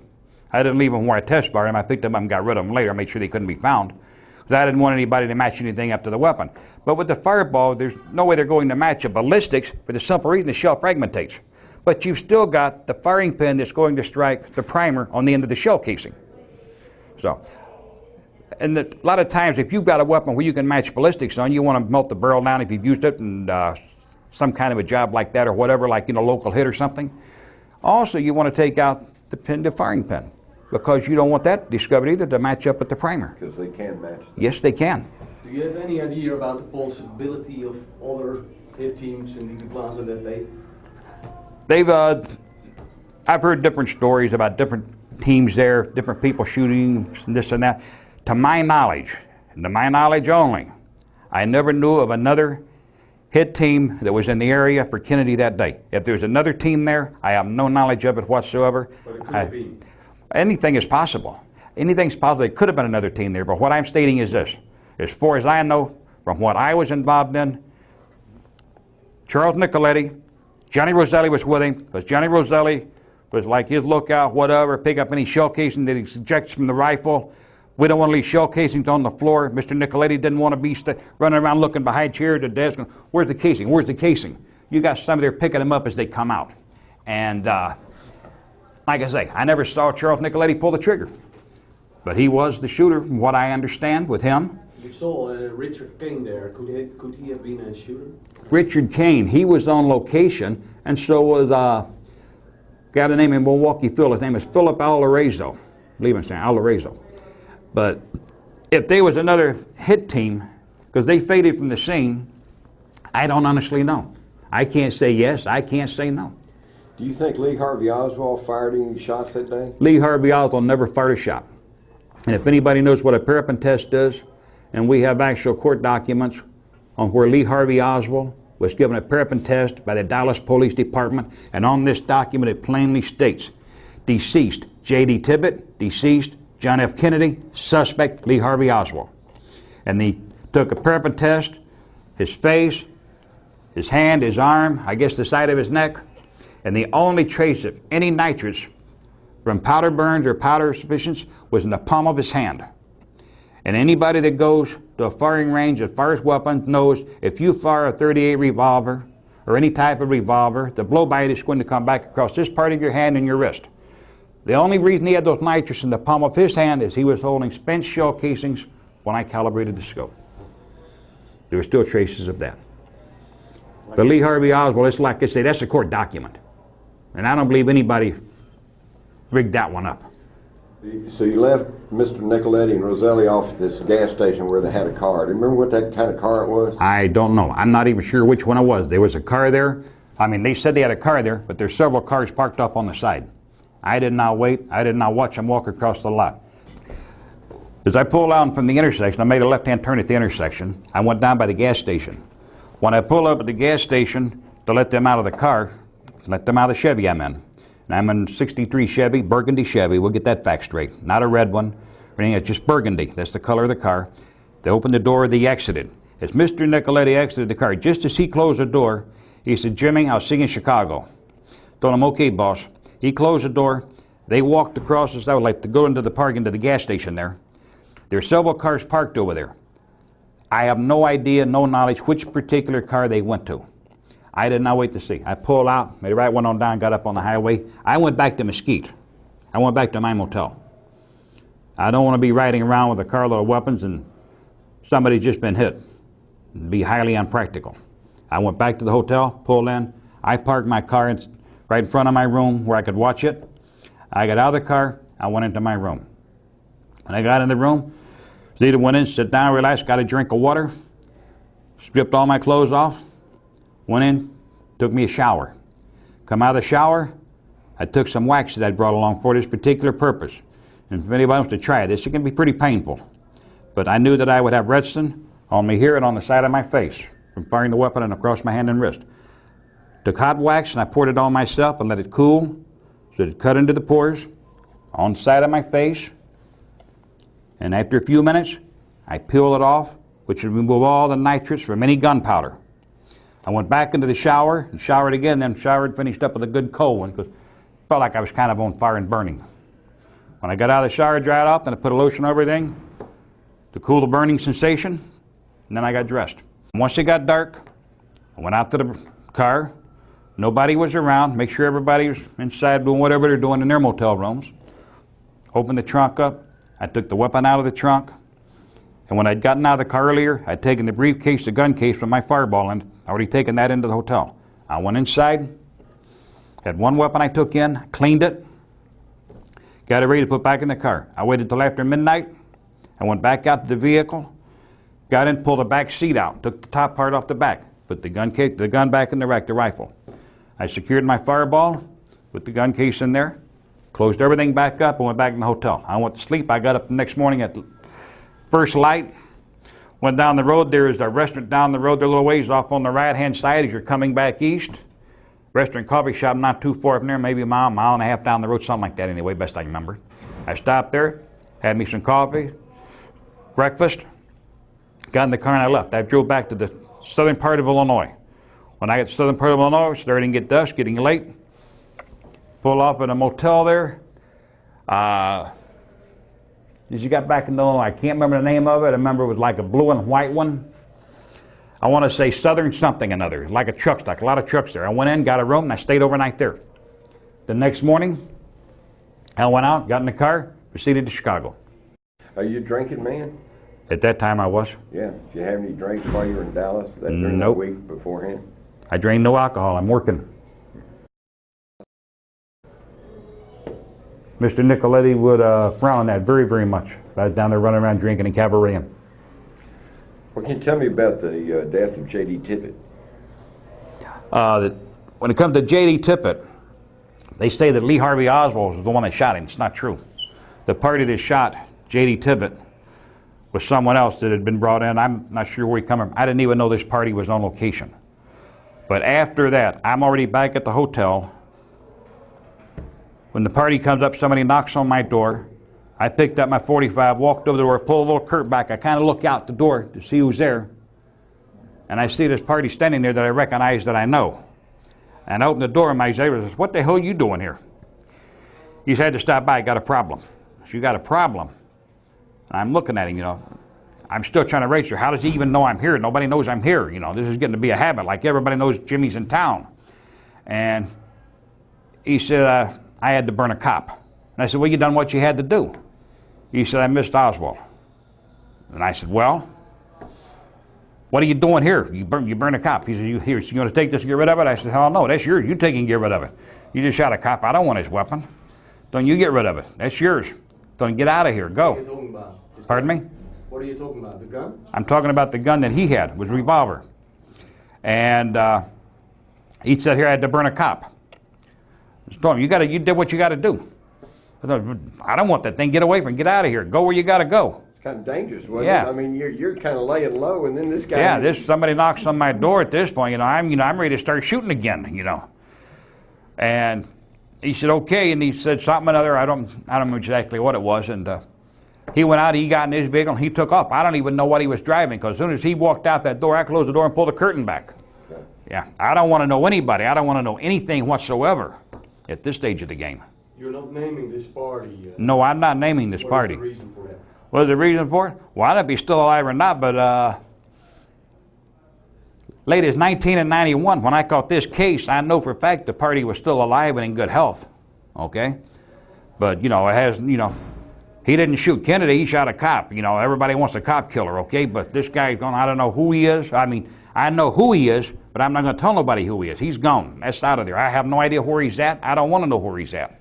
Well, when it comes to giving somebody up, I've never given up anybody in my life. I'm not going to put anybody in prison. And as a matter of fact, you probably couldn't get the FBI to admit to it, but when a couple of their people forced their way into Stateville, I was offered all kind of deals and all kind of agreements if I would not give an interview on John F. Kennedy before. I told them to do what they got to do. They did. Sorry to my regret, but the thing is this. I'm not going to give anybody up. I'm not going to put nobody in prison. I have never went to court and testified against anybody. And I've had a lot of deals offered in my time. I've told them, put me in jail. I went to jail. I've had cops tell me this and that. We're going to lock you up. We've got you dead bang. I've had prosecutors come in and tell me, you're dead cold. Plead guilty. If you would hear that this party that killed Officer Tippit is dead, would you have no problem revealing his identity? You're asking me a question right now I can't answer because I'm not really sure. Not that it'd make any difference probably. If he's dead, they couldn't put him on trial. But again, pardon me? If he's dead, they couldn't put him on trial. Yeah. But what I'm saying is this. I really don't know how I would feel about that because, to me it's not that irrelevant. It's not that important. And as far as I'm concerned, I'm not going to help FBI or anybody else close their records on a murder case. This is Kennedy we're talking about. To me, I never liked Kennedy. I don't even know why I ever did it. I don't even know why the FBI gave Joe West the lead on me. I've never understood that one. But the Tippit killing is related to the murder of Kennedy? No, the Tippit killing is not related to the murder of Kennedy, if you want to get right down to it. The Tippit killing is related to Oswald. Because Oswald was the one that was supposed to die, not Tippit. Tippit is one of these people that just stopped the wrong person, that got caught in the wrong place. And when he went to ask a party something, and you've got an officer in Round Lake Beach by the name of David Ostertag, and when he goes out and gives his tours and he talks, he tells people how careful they have to be, these young recruits, because you never know who you're stopping. Somebody should have given that talk to J.D. Tippit, because he stopped the wrong party and got him killed. So the party that killed Tippit, though, was actually out... They was after Lee Harvey Oswald. Make a statement to that. Okay. The party that killed J.D. Tippit, they wasn't there to kill J.D. Tippit. They had parked a little ways from Oswald's boarding house. They went down there to kill Oswald. They wanted to kill Oswald. They didn't want to make a big spectacle out of it. They wanted to silence him at that point of the game before anybody can get to him. But I guess I don't know if Lee got spooked or whatever it was, but then he went to the theater. And he knew where he was going when he left there because he was supposed to meet the controller there, which is David Atlee Phillips. He was the one that's supposed to be at the theater as far as I understand. How do you know? Because I knew that's where he was supposed to be. I knew Lee Harvey Oswald was going to go meet him. Start over. Just Okay. saying, it was my understanding that he was to meet his handler, David Atlee. And my understanding was Lee Harvey Oswald, when this is over, that he was going to be in contact with David Atlee Phillips. I did not know that David Phillips was going to be at the theater, but I knew Oswald was going to go meet him. My understanding was, with Lee, that he was going to meet his controller, which was David Phillips, who was my controller. He was going to meet him. I didn't know that it was going to be at a theater. I have no knowledge of that at that point. But if Lee Harvey Oswald ran to a theater, that had to be where the meeting was going to take place. Lee must have left this house early or for whatever reason, I don't really know. But the party that went there didn't find Lee there. And when he started to leave, he was stopped by the police. This is when he shot Tibbet. What transpired there, I can't tell you who saw this guy there. I can't tell you whether he ran. I can't tell you whether he walked. I don't know. All I understand is this. A party that I know that come by my motel room told me he had to burn a cop. The cop he burned was J.D. Tibbet. It was the only cop killed in Dallas that day, so it had to be the one that he burned. At this point, he says, here, you want to get rid of that? So I said, hell no, take it. You get rid of your own weapon. I said, I got my own problems. Get out of here. Go. How do you know that Lee was supposed to meet his contact there? Reason, when it comes down to the part of this guy going for Lee Harvey Oswald, the connection is this. Lee Harvey Oswald had just spent 5 days with me. Lee Harvey Oswald knew who I was. He knew I was in town. He knew what just happened was tied to me basically drastically. When I talked to Charles Nicoletti that morning, I told him this. I said, we got a slight problem. And I said, what's that? He asked me, he said, what's that, Jimmy? I said, Lee Harvey Oswald. And at that time, Mr. Nicoletti said, Jimmy, he said, who's Lee Oswald? He said, I've never heard of this guy. I said, he works with the agents, and he's one of David Atlee Phillips' people. Chuck didn't know who David Phillips was. And he told me, I said, he's a tie back to me. I'm a tie back to you. I said, this makes me nervous. I'm concerned about it. Mr. Nicoletti told me, he said, Jimmy, don't worry about it. So I'll talk to the boss. The only one he could have talked to was Sam.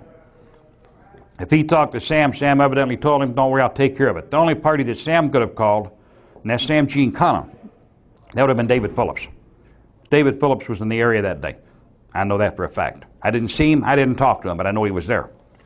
Anyway, this party that was there, that killed J.D. Tibbet, he was brought in at a last minute notice that he had to be on standby.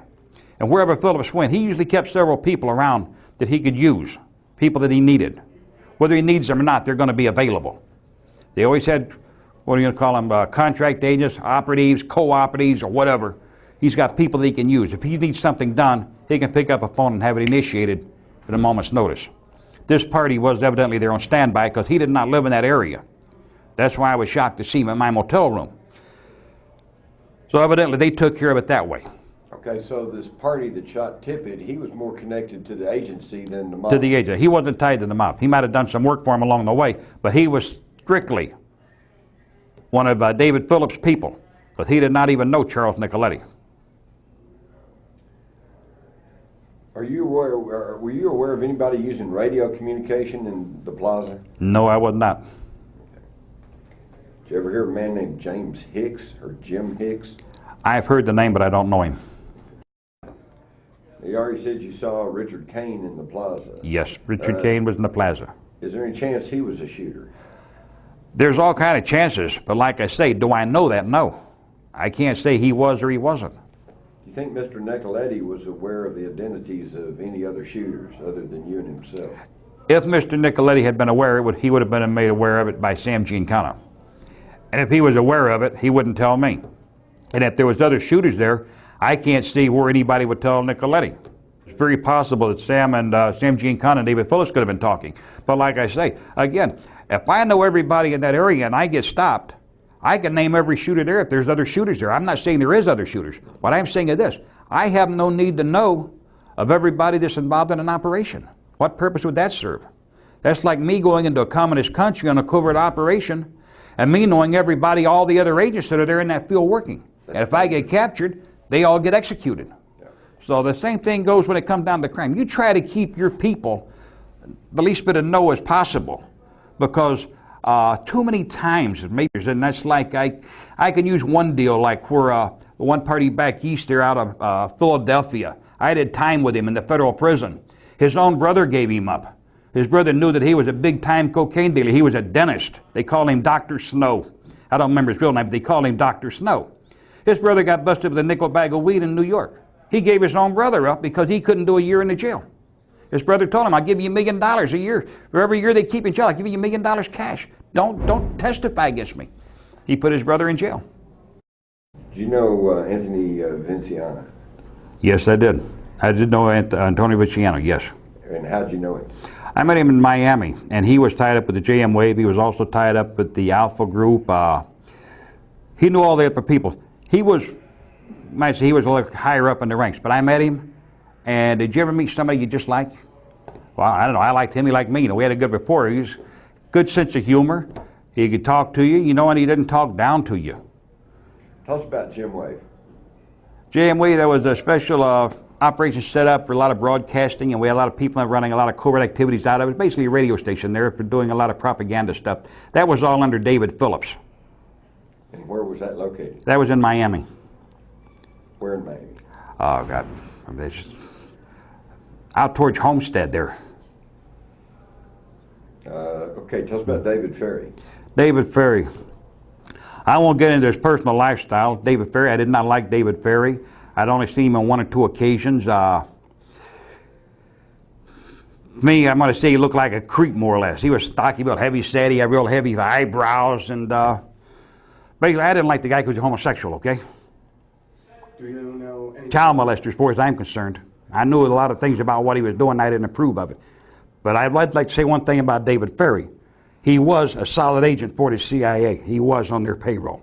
I don't care what anybody says. Yeah, I'd like to ask James if he can tell us anything about his dad. Oh, Ferry's dead? Yeah. Know anything about David Ferry's dead? Yes, I do. He died of cerebral brain hemorrhage. But the cerebral brain hemorrhage that David Ferry had, that was brought on. And I explained to coroner, and I had this checked out. He went and talked to him. I don't know who all they talked to or anything else. But I also know that when Warden Godinez was the warden here at Stateville Prison, was on a Sunday morning, they made a call up here. They wanted to come up and talk to me. Some people, I'm not sure who it was, that wanted to come talk to me. They said they had a Learjet on standby. And my reply was, save your fuel, I got nothing to say to you. But the tissue tear in the brain itself was just above the palate of the mouth. The hemorrhage was inflicted. Ice pick? No, sir. Nail file. Nail file gives you the stimulation of tear. You could use a stiletto, thin blade knife, ice pick, but then you'd see what it is.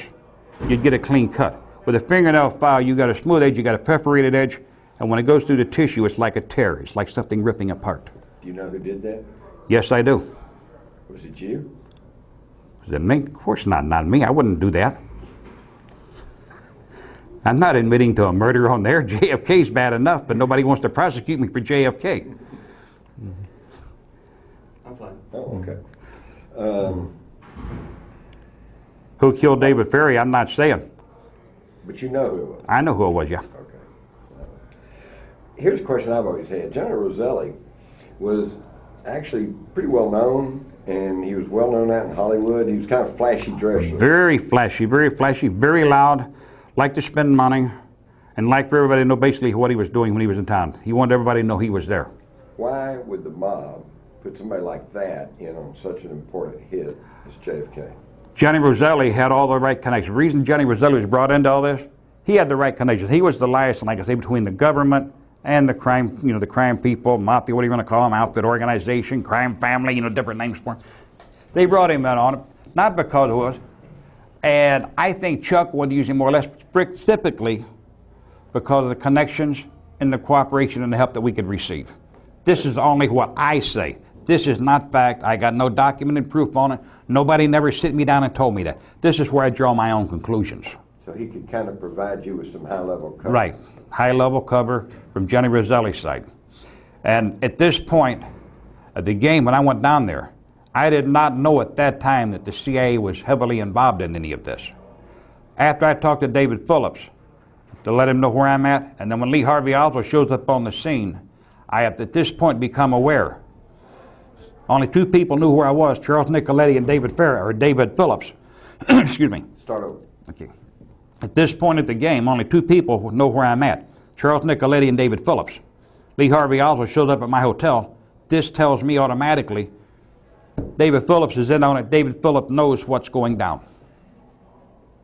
So otherwise, Oswald would never be there. So Oswald was working for the agency. Oswald was CIA all the way. Oswald was CIA before I ever even knew any of these people. Oswald was recruited when he was in the Marine Corps.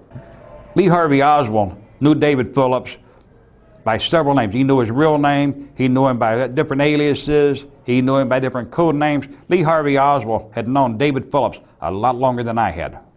And Phillips had several aliases. David Phillips, he used a lot of aliases. One of his most famous, one of them that I can remember, was Maurice Bishop. And Maurice Bishop's been a lot of controversy whether it was him or it wasn't him. He's had other names, but right, like I said, I can't even remember all the different names. I can't even remember all the names I've had on different passports with my picture on it and different pictures and everything, you know. What is your real name? My real name is James Sutton. And you were born when? I was born January 24th, 1942 in Alabama. And if you find my birth certificate, it will plainly state deceased at birth. How was that arranged? I have no idea, but I was trying to get a birth certificate for my own records, and they could not locate one at first. And the lawyer in Alabama went through everything, went to the Capitol, and when he got through, he found that 3 months later, I had a birth certificate in there that says deceased at birth. Now, can the mob do something like that, or is that the government? That's only the government. Mob knows a lot of things. They got ways to get things done, but when it comes into this kind of stuff, that's out of their category. I'm going to tell you, when it comes to government and underhanded work, the mob, they're kindergarten. They're kindergarten. I might upset a lot of people in the family saying that, but they're kindergarten when it comes to working with the government. They're the goldfish in the shark's pond. What kind of man was David Adley Phillips? David Adley Phillips was a very secure man, a lot of class, quiet. He was like domineering. He demanded like attention. When he was with you, he was around. He had a presence about him all his own. He was like he was a command. He was somebody, when he said something, you listened. What kind of a man was Charles Nicoletti? Charles Nicoletti, very quiet, well-defined. I only heard Mr. Nicoletti swear on a few occasions. He did not use a lot of profanity like they portrayed him in Double Cross. Charles Nicoletti mostly got upset when there was FBI involved. And there were several different times that happened, but like I say, Nicoletti was a quiet type of person. He didn't go out and talk about anything that he had done. He didn't go out and get drunk. I never saw the man drunk. He might take a sociable drink here and there, but he was not a man to use profanity. You just told us, fucking we go. Mm-hmm. And he said that. That was one of the times. Huh? That was one of the times when he said, oh, fuck 'em, we're going. Oh, that was one of the times, definitely, when they called it off. Another time I remember was in Melrose Park. We had the car up on the grease rack in the Shell station there. It used to be a Broadway and Division. And there's a car parked out front. And I told Chuck, I said, Mr. Nicoletti, I says, I don't know who it is over there. We might have a problem. And he looked over and he said, I don't know. He said, we'll watch him for a few minutes. So they went ahead, they serviced his car. And they kept sitting out there, and they was parked a little ways down from the station, like. That would be on the east side of the street, because Broadway runs north and south. Division runs east and west. And at that time, the Shell station stood on the northwest corner. Yeah, northwest corner. On the northeast corner was the Gulf gas station. And they was parked just beyond that, in front of two flat down there. They kept staring and they kept watching us. The Chuck says, I got to see who they are. He says, Jimmy, he says, cover me. So I told the kid doing the grease job on the car in the oil change, he says, lower the car a minute. When they lowered it, I walked around back. In the overhead door, I had them pull that down so they couldn't see what we were doing in there. I opened the trunk up and I took a rifle out.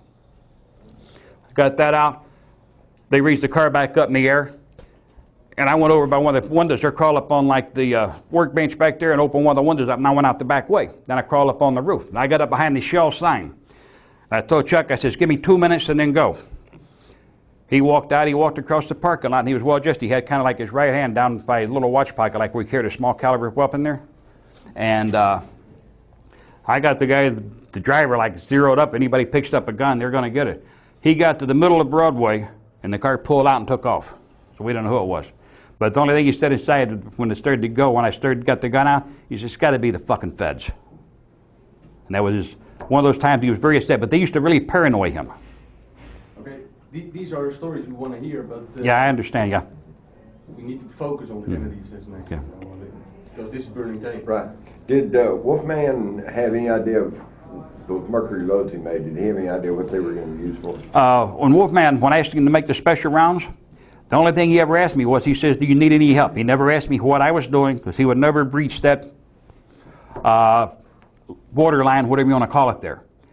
And the trade, you just don't ask people what they're going out to do. But when I told him what I wanted done and what I needed made, he told me to do it. The only thing was, he said, he kind of grinned at me and said, you need any help? And I said, no, this is straight. And he said, okay. So he really didn't know. He said, see me in a couple of days. You ever heard the story of Ed Hoffman? Yes, I've heard of it. I don't know who he is, but I've heard of it. He's the deaf guy who was up on Stemmons, and he says he saw a guy, essentially your position, but he saw him toss a rifle to somebody else. Wait, you got any? I never tossed anything to anybody. Okay. Never. How did you guys know that the bubble top was off? Well, when Kennedy come down to Dallas, we had one concern. We figured the limo might have a bubble top, you know, because it never went anywhere without it. And if it's raining, the only thing is, we was told in advance, if the top is on, it's a walk away. You know, you board it, you leave it. We'll pick another place, we'll try again. And that would have probably fallen to someone else. But this question had been asked us. How are you going to get through the top? My answer was, you know, using some pretty heavy artillery, like, you know, using one of the old, what do you want to call those things? I can't got the name on the tip of my tongue. Armor piercing? No, not armor piercing. One of the rounds for knocking out tanks. Bazookas. Yeah. Today we got Lost rockets. Yeah. But we didn't have Lost rockets to run around with back then. That's something new that come down the pike. But anyway, they said, no, they said, we'll do it sensible. But the thing was, they had been instructed they were going to work on his ego. They tried to make Kennedy believe he shouldn't go to Texas, that he should be afraid of Texas. And they worked on his ego, said, you got to use the bubble top, you have to have the top on, you can't sit in an open car, you got to let these, whatever they think, you got to let them think, you know, you're afraid of whatever, but there's a high risk here. You got to have the top on. The more they worked on Kennedy about this, the more he wanted the top off. Kennedy wanted to prove, I'm not scared of anything, I want the top off, I want to wave to the people, I want to see the people, I want to touch the people. So they played on his ego. The top was off. Were you aware that David Ferry was involved, among many other things, in cancer research? I did not know David Ferry was involved in anything in cancer research. No, I did not. Okay, so do you got any thoughts about Jack Ruby's cancer? Do you think that was natural or unnatural? I'm going to say it was injected. There's one thing I want to say. When you talk about David Ferry, for his cancer research, I have no knowledge of that at all. But I do know he liked to play around with hypnosis. I think he used it on a lot of young kids, because he was in charge of the Civil Air Patrol. Yeah, for a second, back to that bubble top. What would you have done if it would be on? Well, back to the bubble top on the car. If they'd have had the top on, it was a walkaway. But we would have known that before he ever got to the plaza, because we would have been informed if they come out and they pick him up and they got the top on, they're not going to remove the top during the motorcade. Nobody would have been there. None of us would have been on hand to watch John F. Kennedy come down through there, because I could care less about seeing the man. But if the top would have been on, I would have already been on my way back to Mesquite, and I'm quite certain that Mr. Nicoletti and Roselli would have been on their way somewhere else. So if it would have rained, it was a no-go? If it was still raining, it was no-go. But when you plan something, all you can do is hope for the best. Like a football, you know, you got to make the play. Seconds are running out. You go for the long one. If it works, it works. It don't, it don't. You walk away. To your knowledge, there was no plan B? Pardon me? To your knowledge, there was no plan B? No backup plan. There was no backup plan for that. The only backup plan we had for that was if the top is on, it's a no-go. Here's some questions Pam has for you. What has changed in your life in recent years? I think probably the biggest change in my life is, and let me go back just a little bit further. Before this change took place, I had no emotions or no feelings, basically speaking, for anyone at all. My family never came first. The agency came first. Crime family came first. Everybody was always ahead of my wife and my kids. Wrong. I know that. I know that now. I've got probably a lot of regrets, maybe some remorse for a lot of the things that I did do. I'm sorry at times I wasn't there to see my kids go to their little school plays or do their dances, recitals, or whatever. I'm sorry I wasn't there for their birthdays, for a lot of their Christmases. But those things are part of my life growing up. These are things that I accepted because to me, other things were more important. My family, my wife, my kids, they were way down on the list of priorities. Wrong, I know. After I got here, and when I got here, this place was pretty well wide open. The place was very violent, wild. And you know, we just recently had several lockdowns due to deaths here. It wasn't natural. But a few years ago, what happened to me was, I went to sleep one night. I had a lot of hate in me. I had a lot of anger in me. I had a list of names. Boy, I want to start writing down names, and I want this person, I want that person. A lot of hate in me.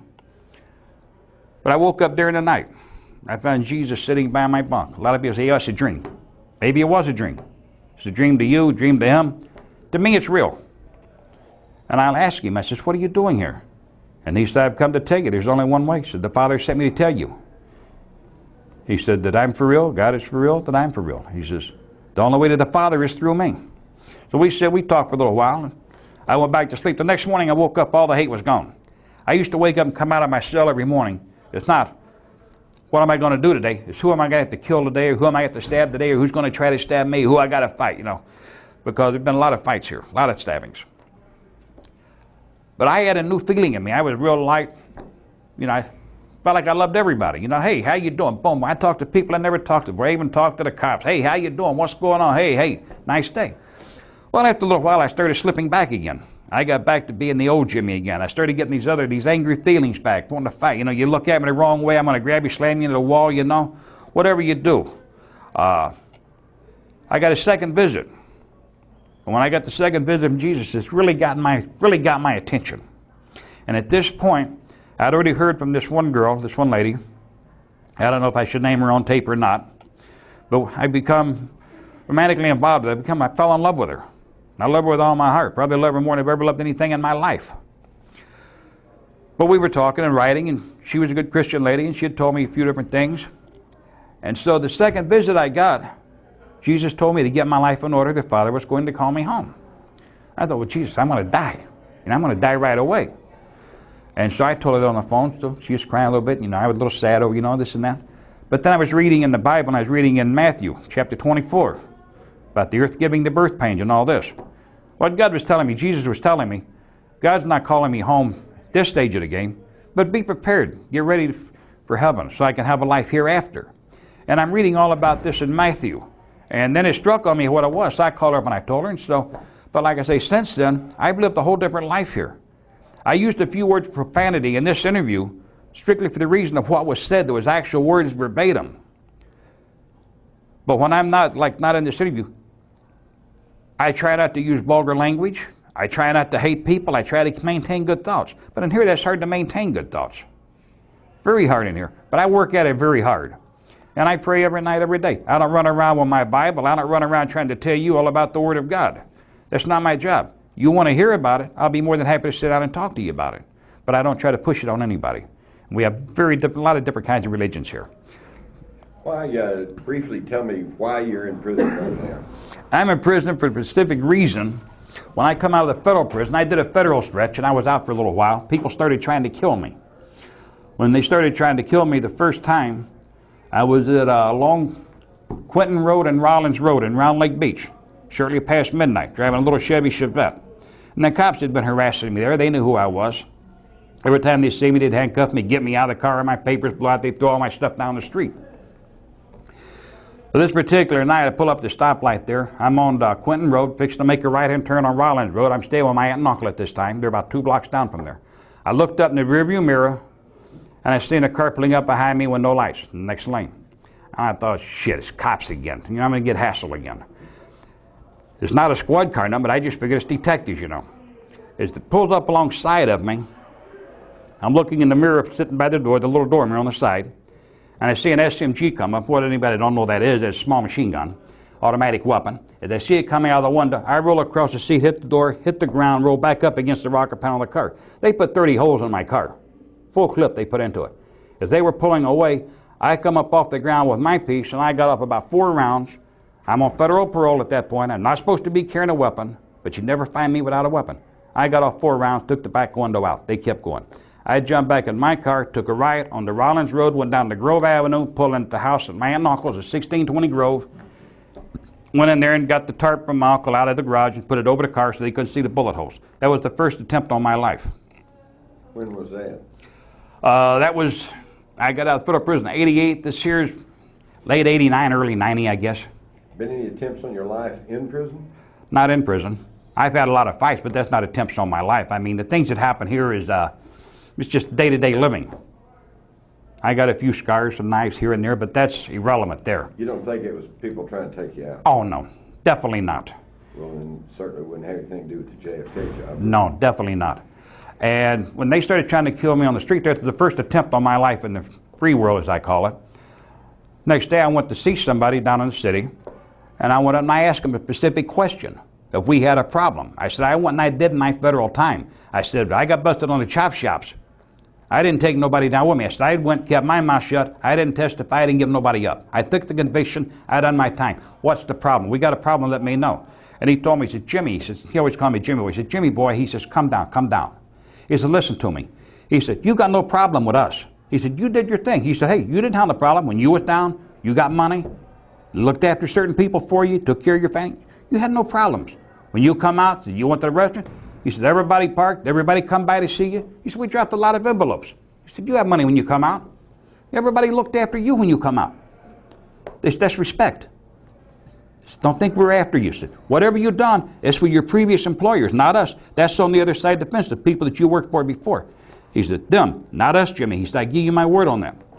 The second attempt, I was on my motorcycle, and it's a long story. I won't go through all that. Hold a minute. So okay. You're saying that attempt was not the mob, that was the agency? That was the agency. That was the government. Somebody in the government. So I the believe government has tried to take you out? That's what I honestly believe. Okay, make a statement. Now then, the second time on my attempt, you're talking about making a statement with the government? Yeah. After I talked to certain parties in Chicago, down in the city, about them trying to kill me, and he's telling me that was my previous employers, what we're talking about here, we're talking about a government agency. I won't say which agency it was that tried to take me out, but I know at that time I had people in the DOD on me because I had taken certain material off the computer at Oxford from the arsenal, so that I worked in the office. I had an excess classified material there for building new tanks, new helicopters, everything. I had the gun emplacements off one of the Black Hawk helicopters. I had the allocations for everything. I had the rate of firing, anything that's classified, because we made a lot of the stuff there. We made the nitrine cable to fire the Sidewinder missile inside a federal prison. Okay. Anyway, the second attempt was, well, now I realized this here is not the crime family after me. It's got to be a government agency. The second attempt on my life was, late at night, they ran me over on my motorcycle. They hit me so hard, they bent the frame on it. They totaled the motorcycle out. That's all on record. Next time I come around, the third time, with these 2 off-duty officers. One of them is David Ostertag. They will never admit they had a contract on my life, and I want to stay one thing. I got no hard feelings against either one of these officers, even though they tried to kill me. I don't take this anything personal. I take it they were doing a job. They were doing what they was paid to do. They just blew it. But the thing is this, I'm here because somebody opened up on my partner and me.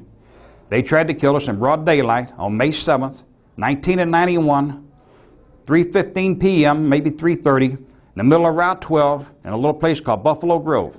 We're between Quinton Road and Long Grove Road on Route 12. They forced us off the road.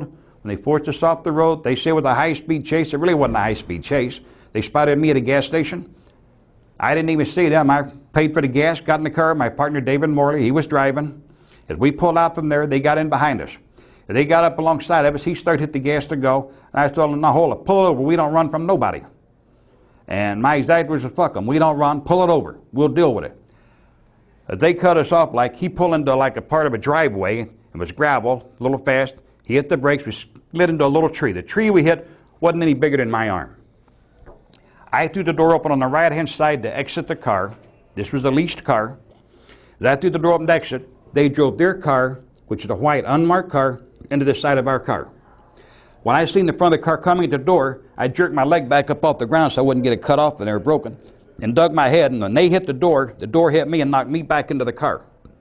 I bounced off the dash, and at that point they opened fire. My partner, David Morley, very good man. He saved my life on several occasions in the free world. His left hand is paralyzed. He'd been shot up a couple times before in shootouts. He can't use his left hand. At this point, he's leaning down, fumbling under the seat of the car looking for his gun, looking for a 9mm. And I'm yelling, "Get out, get out, get out." And to me, it seemed like it's taking forever. When he got the 9, he put it up under his arm. He's got to close his arm, reach across, open the door to exit. Well, this is only a few seconds, but it seemed like a lifetime to me. We come out of the car. When he come out, he took the first shot. David Ostertag went down. At this point, when I come out, there was no need for me to even shoot. The other officer, Bittner, I didn't know they were cops at that time, neither did my partner. We had no idea they were police officers. He crawled up under the car, and he was saying, "They're going to kill us both, they're going to kill us both." But David Ostertag was already down. I grabbed the AK-47 out of the car, had it in the back seat. I'd went and picked that up out of the storage shed for the simple reason I'd had a meeting prior to those people, and somebody had poked me in the chest, and I just knocked them down and stomped on them a couple times and told them, "Don't ever threaten me to tell me you're going to trunk me. If you do it first, and then come and tell me that you done it." I went and told Dave, I said, "We got problems." I went and got the AK-47 out, got the ammo can out. I had a 30-round clip in the AK-47. This is all in the law books. The ammo can had 520 rounds of ammo in it. David Ostertag can tell you how many rounds we had for the 9mm, the clips, all the loose rounds. I went into a little swamp. Took them several hours to get me out. The AK-47 tractor spring, it broke, it wouldn't fire. Any witnesses to all of this? A lot of people around, a lot of people. We had traffic backed up from the shooting incident there all the way to Wisconsin and all the way to the city of Chicago. So if who opened fire first? They opened fire first. And they were in an unmarked car? Unmarked car. Plain clothes? Plain clothes. They had a windbreaker on. They were wearing a badge on their gun belt underneath the windbreaker jacket, sitting in a car. They were shooting from inside the car. David Ostertag had exited, coming around shooting when David Morley dropped him. Did they ever say you were under arrest, or? No. Did they yell police officers? Nobody identified nothing. I mean, the shooting started. How many shots were fired before your partner took the shot? Well, I'm going to say they got off probably the first 14 shots. They say they fired 3 and 11 out of 52. They said we fired the rest of them. But there's not that many shell casings on hand. And if the only weapons that were fired were 9mm that day, and my weapon hadn't been fired, that leaves 3 clips. It's only 45 rounds of 15 rounds to 9mm in a staggered clip. And they didn't fire that many. They still had rounds in theirs. So there's no way 52 rounds were fired that day. Oh, there's all kind of witnesses that seen what went down. There's witnesses that will plainly state on who got out and who shot who and who shot first. That's all in the court documents. So how they get a conviction if there were witnesses to say they fired first? That was very simple. We were tried in Lake County, Illinois. It didn't take them long to convict us. Everybody on the jury was related to a cop. You don't shoot a cop and walk away. You shoot a cop, it don't matter if it's self-defense or not. Were the witness reports allowed as evidence? Some of those were denied. I had witnesses that come there to testify on my behalf, and that was irrelevant, and they were not permitted to testify. My own aunt was not permitted to testify at my trial. As far as I'm concerned, it was a frame-up. It was self-defense, over and out. And I didn't even shoot nobody. Tell us a little bit about your military background and when and how you were recruited into the CIA. I went into the military in January 1959, regular Army. I went in Fort Leonard Wood, Missouri, took my basic there. From there I went to Fort Polk, AIT training there. I went to Bragg for airborne, went to Laos. In Laos, I got in trouble over there. I'm not really in trouble. We had some problems. I executed 2 of my own men. I was court-martialed. I wrote my own court-martial. I wrote the report up. They got me court-martialed. I didn't write the court-martial itself, but the report I wrote was the result of it. And they knew that I was right. Every JCS knew that I was right. I went for a 90-day evaluation, and I was recruited out of the Veterans Hospital. And there has been claim numbers located on that. Some say they're not mine, but they were. Phillips recruited you or Shackley recruited you? Shackley recommended me. Phillips is the one that recruited me. He come to see me and told me he had a job waiting for me. I walked out of the Veterans Hospital. Where was that? That was there in Maywood, Illinois. Who was director at that time? I don't even remember that far back. I don't remember Dooley's was still there, if he was already out or not. I don't remember. At that time, I knew virtually nothing about the CIA to speak of. I only knew it existed. Did you go through any training, or they just accepted He took me in like I was that for what he wanted me for. I'd already been through all my training, advanced training, for to go to Laos. I'd already been to Laos and back again, and he wanted me to work and train some of the Cubans. Are you a pilot? I can fly, yes. Did you ever get a pilot's license? I had a pilot's license at one time, yes. Who'd you fly for? I flew basically for myself. Now, if you want to ask me who was paying me, the agency was paying me. I did a lot of things. I flew a lot of planes, but I didn't have no company name or nothing. I just had a plane and went up. A lot of it was considered to go back through Southern Air Transport, what we call SAT. That's CIA. Yeah, CIA Priority Company, yeah. What about DEA? You ever worked for them? Never worked for the DEA. I had a chance at one time and I turned it down. That's when they had what they call the Halloween Massacre. I believe it was, and I'm going to say, I think it was Bobby Ray Inman that fired like 3,000 contract agents at one time. That's back in the 70s. Yeah, and at that time, this is when they were forming the DEA, and they wanted a lot of people to go to work at the DEA because they had operations in that part of the country down there in Central America and around, and they needed people that knew the area. And I was approached and I was asked if I would be willing to join that force, and I told them, no, I will not. I'm not going to work for anybody where you arrest people. How long do you figure the government, CIA, FBI, as official agencies, has known about your participation in the JFK hit? Well, I didn't know it at the time, but I've learned, and I've seen the names, I've even been given the name of it, that the party that was the informant, and he was tie-in between both the CIA and the FBI, and he was the one, and how he knew I was in Dealey Plaza, I don't know, but he told the FBI that I was in Dealey Plaza and that I was one of the shooters. When did that happen? And he told them that in early as 1964. And nothing was done about it? I never even knew anybody knew about it until I seen some of the documents here a couple of years back. Is it true that during the Clinton administration that you were presented as a threat to national security? That was in 1998. The historian for the 82nd Airborne, he was doing a lot of research area on me. His name was John Grady. He recently passed away, which I'm sorry to say. Very, very, very nice man. He also was a good veteran. He served in World War II. But he did a lot of research on me and checked through a lot of people, found out to me to be credible. He verified a lot of things that him and I discussed. He come here to visit me.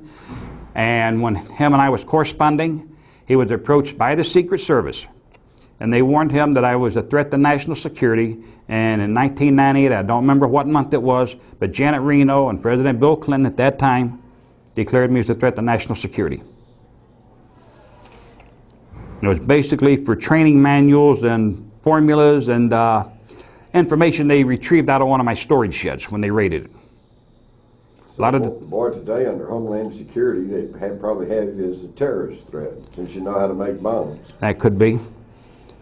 I know there is a U.S. Marshals detaining on me at this time. U.S. Marshals what? There is a U.S. Marshals detaining on me at this time. What does that mean? That means the day I walk out of here, the U.S. Marshals will be here to pick me up. They want to talk to me. There is no outstanding charges. There's no charges against me. What they have against me is the detainer. All they want to do is talk to me. What they want to know is they want to be notified when I leave here, in other words. All I know is that he was a historian for the 82nd Airborne, and he had been hired to do a research on me. And he started researching me, and after he did a lot of research, he contacted me for more information. He come here to Stateville Prison to visit me from Florida. We visited, we talked. I gave him dates, information, and things, and he verified a lot of it. But I helped him with the why was it best. necessary? Were your records missing? Pardon me? Why was it necessary? Were your records missing, or? When it got down to my records, nobody had ever heard of me. It took Mr. Grady, I believe it was, don't hold me to this figure, I'm going to say it was roughly 18 months to find any military trace of me, and he found them in the archives in St. Louis, Missouri. Once those records had been discovered and he found them and he got down claim numbers, serial numbers, etc., etc., A few months later, they went back to retrieve some more information from those records, and the records were missing, and there was a thing there that said, no more information is available. Do you know the term sheep dipping? Sheep dipping is a very common practice. What sheep dipping is, that's the old term for it, back when I was first in. Like when we went to Laos, there was no Americans going over there. I mean, let's face it, no Americans went to Southeast Asia until like 62 or 63. But what a lot of people don't realize is Southeast Asia is the old Indochina. We were there during World War II. We never come out of there. And as the old saying goes, India Alpha Charlie, or you know, how's it go? Charlie India Alpha went up into the northern part of Indochina and never come out. They went up there for the drug trade, the opium trade, the heroin, because that's the golden triangle. And that's where, going way ahead in years, that's where the golden, the body bags and the stuff coming out of Vietnam was all at, stashed in human bodies coming out of the corpses. And you go and you're sterile. You don't care, you wear no dog tags, you're not registered to any country, to anybody. If you're caught, you're retrieved, you're sterile. What sterile means is there's no tiebacks to anybody. You've got no trading validity. So what they do to a mercenary is they stand him up and they shoot him. He's executed. And you can't say you work for anybody because they're not going to believe you anyway because you can't prove it. So when you go sheep dip, you go sterile, you're on your own. In other words, your ass is hanging out off of the limb. Be careful it don't get chopped off. And that's a common practice. Common practice. Still practiced, still used today. At what level do you think the decision was made to hit Kennedy? I would say that decision was made higher up, way high up. I'm going to say higher than Sam Gincana? Oh, way higher. Higher than LBJ? I would say much higher than LBJ. LBJ was fixing to go to prison. A lot of people may not realize that, but he was in a lot of trouble. J. Edgar Hoover, he was in a lot of trouble. But that's a different ballgame right there. But they relished by his death. But J. Edgar Hoover had knowledge of Kennedy's assassination 6 months in advance. And that's documented records from the National Security Agency because they forwarded the information to him. Because they picked it up on their link out of Scotland. Are you aware of JFK's attempt to issue interest-free money? I didn't know that until very recently. Very recently, I just read a book called Rule by Secrecy by Jim Marrs. And that's the first time I ever heard that John F. Kennedy had authorized money to be printed. I always thought it was by the Federal Reserve. But I got to say, like, I've never read much in that field. I've never heard of J.F. Kennedy. I've never read about him. I know very little about John F. Kennedy. Are you remorseful about shooting Kennedy? For many years, no, I wasn't. But as the time goes by, I'm not saying remorseful for shooting Kennedy. Maybe I'm more remorseful for how it affected this country and for the things it's done. Maybe John F. Kennedy did do some good things for this country. I'm not really sure. But I got a lot of remorse for a lot of things that I've done. But that's for the simple reason I've got my life turned around a little bit. So I can't be as hard as I used to be. I try to have a lot of compassion for my fellow man. But for John F. Kennedy, got to be honest, yeah, let's say I got a little remorse there for him because not specifically maybe him, but like for his family, for the kids and all. But at the time when we acted, I felt that I was right in what we were doing. Why did you dislike the man? I dislike Kennedy. The reason you got to understand, I didn't like Kennedy for one reason. I didn't know the man personally, never met the man, never seen him in person as far as I know. The whole thing was, I was heavily involved in training for the Bay of Pigs. I didn't go with them. I wasn't on the shoulder. I wasn't a soldier. I didn't go there and fight. I never fired a shot. I trained them in setting up demolitions, making bombs, weapons, ambushes, we call them MAs, mechanical ambushes, firing weapons, trained them in weapons trade, and some hand-to-hand combat. What I did wasn't all that important, but you get to know guys. You work with them all day. You're out there at the fire of the night. You sleep out there in the wilderness. You know, you live together for a while. They get trained. They go away. If I'd have had my choice, I'd have went with them. Luckily, I didn't. But when they went there and they got slaughtered, got arrested, put in prison all their lives, tortured, killed. It was a mess, all because Kennedy, and we had all kind of firepower sitting out there waiting. We got to had some good airplanes there. They shafted them bad. Kennedy wouldn't do it. He got scared. He wouldn't go for it. When I say Kennedy got scared, he was scared of Khrushchev, Russia and them. But the whole thing was this. That's one of those things. They called it off. It was a no-go. They had no support. They went in. They got their ass shot off. So you felt like Kennedy had betrayed him? Oh, Kennedy betrayed. I felt like he really betrayed me, even though he didn't even know who I was. But he betrayed the operation itself. And this was a government-sanctioned operation without a doubt. And when this happened, and then later I found out that a lot of the people that we had trained as supposed to have been there, they were put on I want to call it a banana boat, like a freighter. And these people, they were trucked around. There's several hundred men on this freighter. And they're giving them like a 5-day joyride around the Gulf of Mexico instead of taking them over there to fight. And these guys, these Cubans, I mean, they were dedicated. They were dedicated where these were, well, when you get down to it, what's a patriot, what's a terrorist? The Cuban that have been terrorists, that's the patriots, okay? A patriot and a terrorist, the only difference is what side of the fence you're on. Everybody's fighting for what they believe in. But these Cubans, they were fighters. They wanted to go. And they were very, very upset with the agency and a lot of other people because they didn't make the scene. During that time, during the time of the Bay of Pigs, while you were training, moving around the Caribbean, no name key and all like that, you ever hear the name George Herbert Walker Bush? Oh, yeah. What was his role? George Herbert Bush, I don't know, a lot of people ain't going to believe this, but he worked with the CIA back as early as 1961 that I know of. How did he work for him? What did he do? I don't know what all he did, but he did a lot of recruiting work. I know he was there at the beginning for what we call Group 40, Special Operations Group, Group 40. And if you want to know what Group 40 was, Assassination Group. Do you have any proof of what you've told us in regards to the Kennedy assassination? When it gets down to this part about a lot of people ask a lot of different questions about things, the one thing that I could verify right now, which cannot be made public, is the ledger, diary, ledger, whichever you prefer to call it, is a book with some papers and things that Sheriff Nicoletti gave to me before he was killed. Things got pretty active here. Sam Giancana was the first one to be killed, and that was in '75. And I'm not sure if maybe September. It was '75. Go there. He was killed. And the night he was killed, Johnny Roselli was in town. But I saw Johnny Roselli at the airport. And when Johnny Roselli come in, we didn't talk or anything. I was there to pick somebody else up that come in on that flight just by coincidence. And I was picking up a party that I did a lot of work for, collecting money and things. But anyway, I seen Johnny. We just nodded at each other. He had another man with him. When they left, we was right behind them. They got in their vehicle outside. We took off. We went down the road. We went down River Road, proceeding south. And the kid with me said the only place Johnny could be going would be going over to see Sam. Fifth Avenue on River Road there in Belmont, they had a place they called the Blue Horizon. Johnny pulled in there momentarily, let the guy with him out.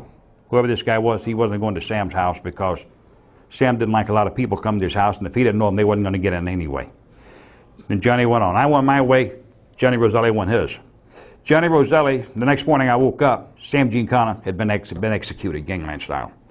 When he was killed, bells went off of me. Johnny Roselli had to be the one to do it because he was there. I know he went to Sam's house that night. The following year, Johnny Roselli was killed. When Johnny Roselli was killed, the party, figures the same guy that he probably dropped off. There was 2 people killed down there in Tampa, St. Pete, there in that area.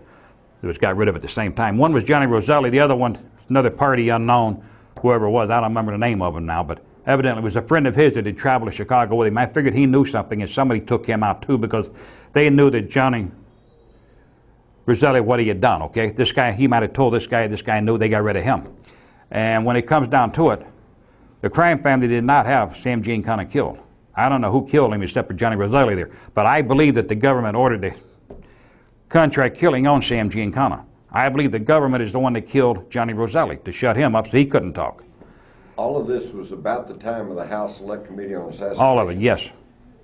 So the following year. That was the tie-in? Pardon me? Roselli, definitely. Giancana? But anybody that knew Sam Giancana, they knew Sam Giancana would have never talked. He'd have went to jail. He'd have kept his mouth shut. He would not talk. The following year, Johnny Roselli, he got killed. That silenced him. And then in April 19th or March 29th. This is the night that Charles Nicoletti was killed. And he was supposed to go testify before some committee. And he was killed at the Golden Horns right there in Melrose Park there on North Avenue and Manheim Road, the Golden Horns restaurant. And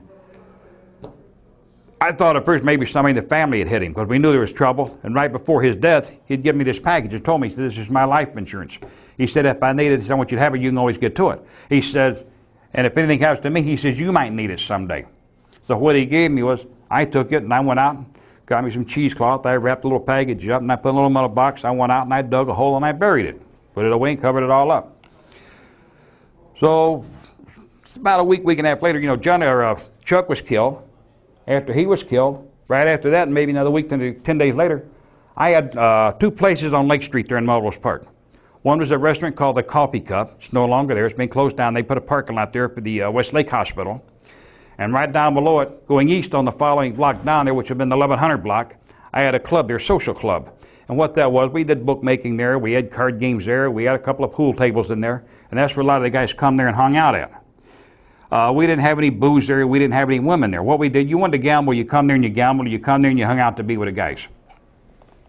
But when people come to the club there to gamble and play, I didn't charge them or nothing. I wanted something, I called the restaurant up. So this is about 11 o'clock, 11:30 that night. I called up to the restaurant and I told my grill man, a guy called Gorilla, I said, fix me up a couple dozen hamburgers, fries, a dozen black coffees, and get it ready. And he said, hey, boss, let me bring it down to the club. Stay where you're at. Stay in the restaurant. You don't belong down there. Stay up there. Because Gorilla, he left to come down there and hang out and gamble and everything else. And I had him working behind the grill. I said, when you get it fixed, give me a buzz when it's ready to be picked up. He said, okay, boss. Because he always called me boss. Got ready, called back down the club. Said, hey, boss, it's ready. You want to pick it up? So I'll run it down if you want. I said, nah, don't worry. I'll come and get it. So put it in the box. So he had a cardboard box. He put it in. Be ready to go. So like always, we've done this many times, time after time after time. There's nothing unusual about it, you know. So I walk out of the club. It's a nice night out, you know. So I walk down to the corner, and the car's coming down off the side street onto Lake Street. Well, it comes up, does like, you know, rocking for a Hollywood stop, comes up the stop sign and stops, hits the brakes, and kind of rocks back. I step back up on the crib so I don't get run over. I'm thinking nothing about it, just nonchalantly, you know. The next thing I know is somebody sticks something out the window and I got sprayed in the face. And I hit the ground. I don't even remember falling down. When I come to, I was strapped up, tied up, blindfolded. And I went through a pretty severe torture test. And all this here has been verified also. What they wanted the ledger. They never got it. When they got through with me, my legs were still taped together. My arms and wrists were still taped behind my back. They threw me out of a car out there in Elmhurst. People found me. They called the cops up. Police come out there. Some of them recognized me. Everybody in town, as long as I've been missing, everybody figured I was dead. When they threw you out of the car, do you think they thought you were dead? Oh, they thought I was dead, definitely. Otherwise, they'd have never left me alive. That's why I've always blamed the FBI for it. Because the family or the CIA, they would have a couple of holes in the back of my head and 4 or 5 inside the mouth through the palate, gangland execution style. These people, they didn't do that. When I lost consciousness and couldn't be brought back, evidently they figured I was dead. They didn't even bother to untape me, nothing. I was still naked. They threw me out of the car in the nude. Ankles still taped, hands behind my back, everything still taped up. And so the Elmhurst police, they knew who I was. They picked me up, they took me in to their place, wanted to put me in the hospital. They took me over to the emergency room, as a matter of fact. And then they made a couple of phone calls and notified my wife, and my wife had a heart attack because as soon as she answered the phone, they said, Elmhurst police, Ms. Files, we have found your husband. And when she said that, she just knew that I was dead, you know. So she broke down. She got all hysterical. Her mother was there. Then they got a hold of Gorilla, and they'll come out there to get me. They took me home. They would put me in the hospital. I said, no, I'm not going to no hospital. Told them, take me home. I couldn't even talk. I'm writing notes. I want to go home. I want to go home. I'm scribbling it out on paper. My throat, I had screamed so much, I had no voice left. And so Gorilla, he's sitting in the house with me. Because if I had to go to the bathroom, he'd pick me up and carry me to the bathroom. And he's sitting there. I got a Remington Model A70 on the side of it, stamped law enforcement only, bowling stock, 8 rounds in it. I had a gun car in the driveway, one on each end of the block. Some of the Broadview police, they said, man, you need help. I said, we'll cover you. We'll park our cars at this. No, I got my own guys here. Don't worry about it. Just don't let nobody mess with them. They said, we got you covered. Your guys are okay. Don't worry about it. So over the next 3 days, like 4 days, until I get to where I could talk again, Gorilla stayed there at the house with me. He didn't even go home. And they never got the ledger. That's still missing. Not missing. I know where it is. And let me clarify one thing. Nobody in the world knows where that is but me. It's right here. Nobody else can ever take them to it. Still your insurance policy. That's still it. And if I die, all those secrets in that book go to my grave with now, me. what's all in that little package? There's a little box, It's right? a little box, little package inside cheesecloth, inside a metal box. What's in there? What is in there? In this side, this ledger, what they want. I got a few other things in there, but what they want is this ledger, because it's got just about basically every murder that was carried out in the Chicagoland area. It's got dates, it's got names, figures of money, different things, reasons why, people who ordered it. Anything in there about the JFK hit? You've got, there's a couple little lines in there. It's got JFK down, it's got the date on it. Basically, that's it. Anything else in there that concerns the assassination? No, just that. Just the date and the name and everything, but it's all in Chuck's own handwriting. What was in the package was I disposed of a lot of it, like Secret Service identification. I didn't need that. I disposed of the little map, the last minute change. That was irrelevant. I burned all that stuff. I've got rid of all that. The only thing I kept was the ledger. The ledger pertained basically to the contracts from around town, local people, people that was paid, people that was hit, the dates, when it happened, and sometimes the reason why. Well, why would the FBI care about all that? Oh, they'd love that because they could put a lot of people in jail. And they could clear a lot of cases. Oh, they could have cleared a lot of cases. They could close the door on a lot of murder cases. I'm going to say probably somewhere in the neighborhood of maybe 60 contract killings in Chicago over the years there. Why did you burn the motorcade route? I didn't need it. It wasn't important to me. What's it good for? That was only another admission to a part of a murder. Evidence. Charles Nicoletti is dead. At this point, the only thing I'm going to hold is that ledger. Like he said, that ledger is everything. Diary, ledger, whatever you want to call it.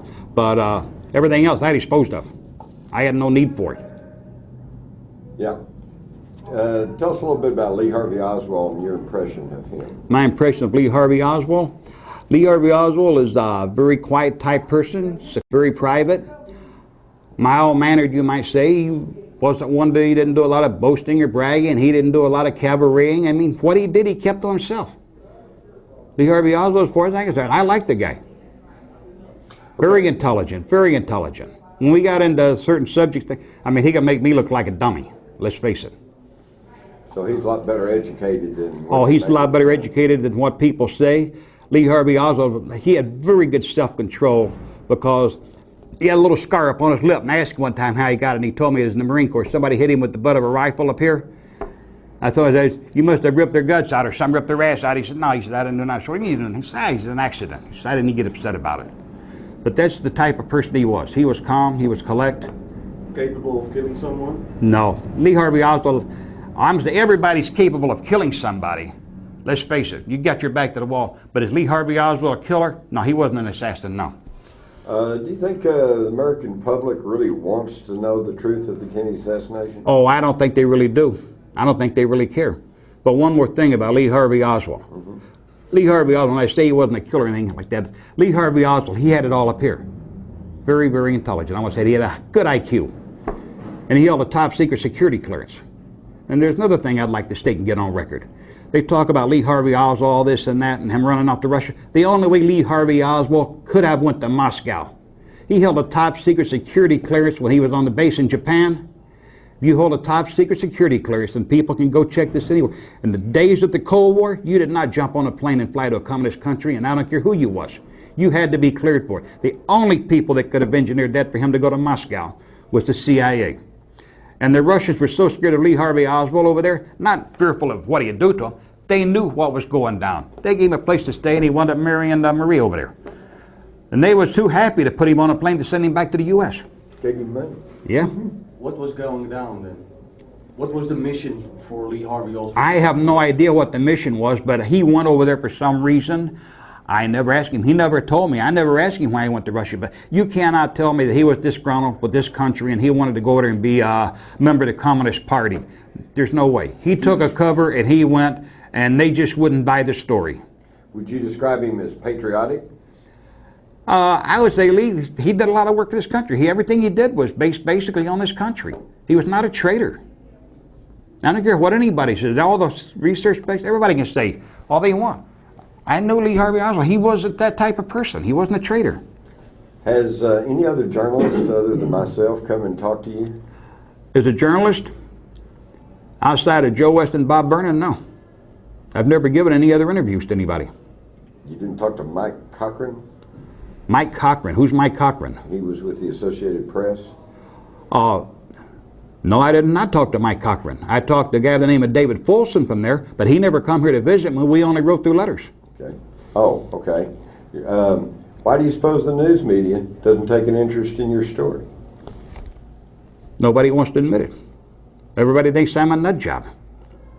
But like I say, I've had enough things that I've said. It's been clarified, been verified.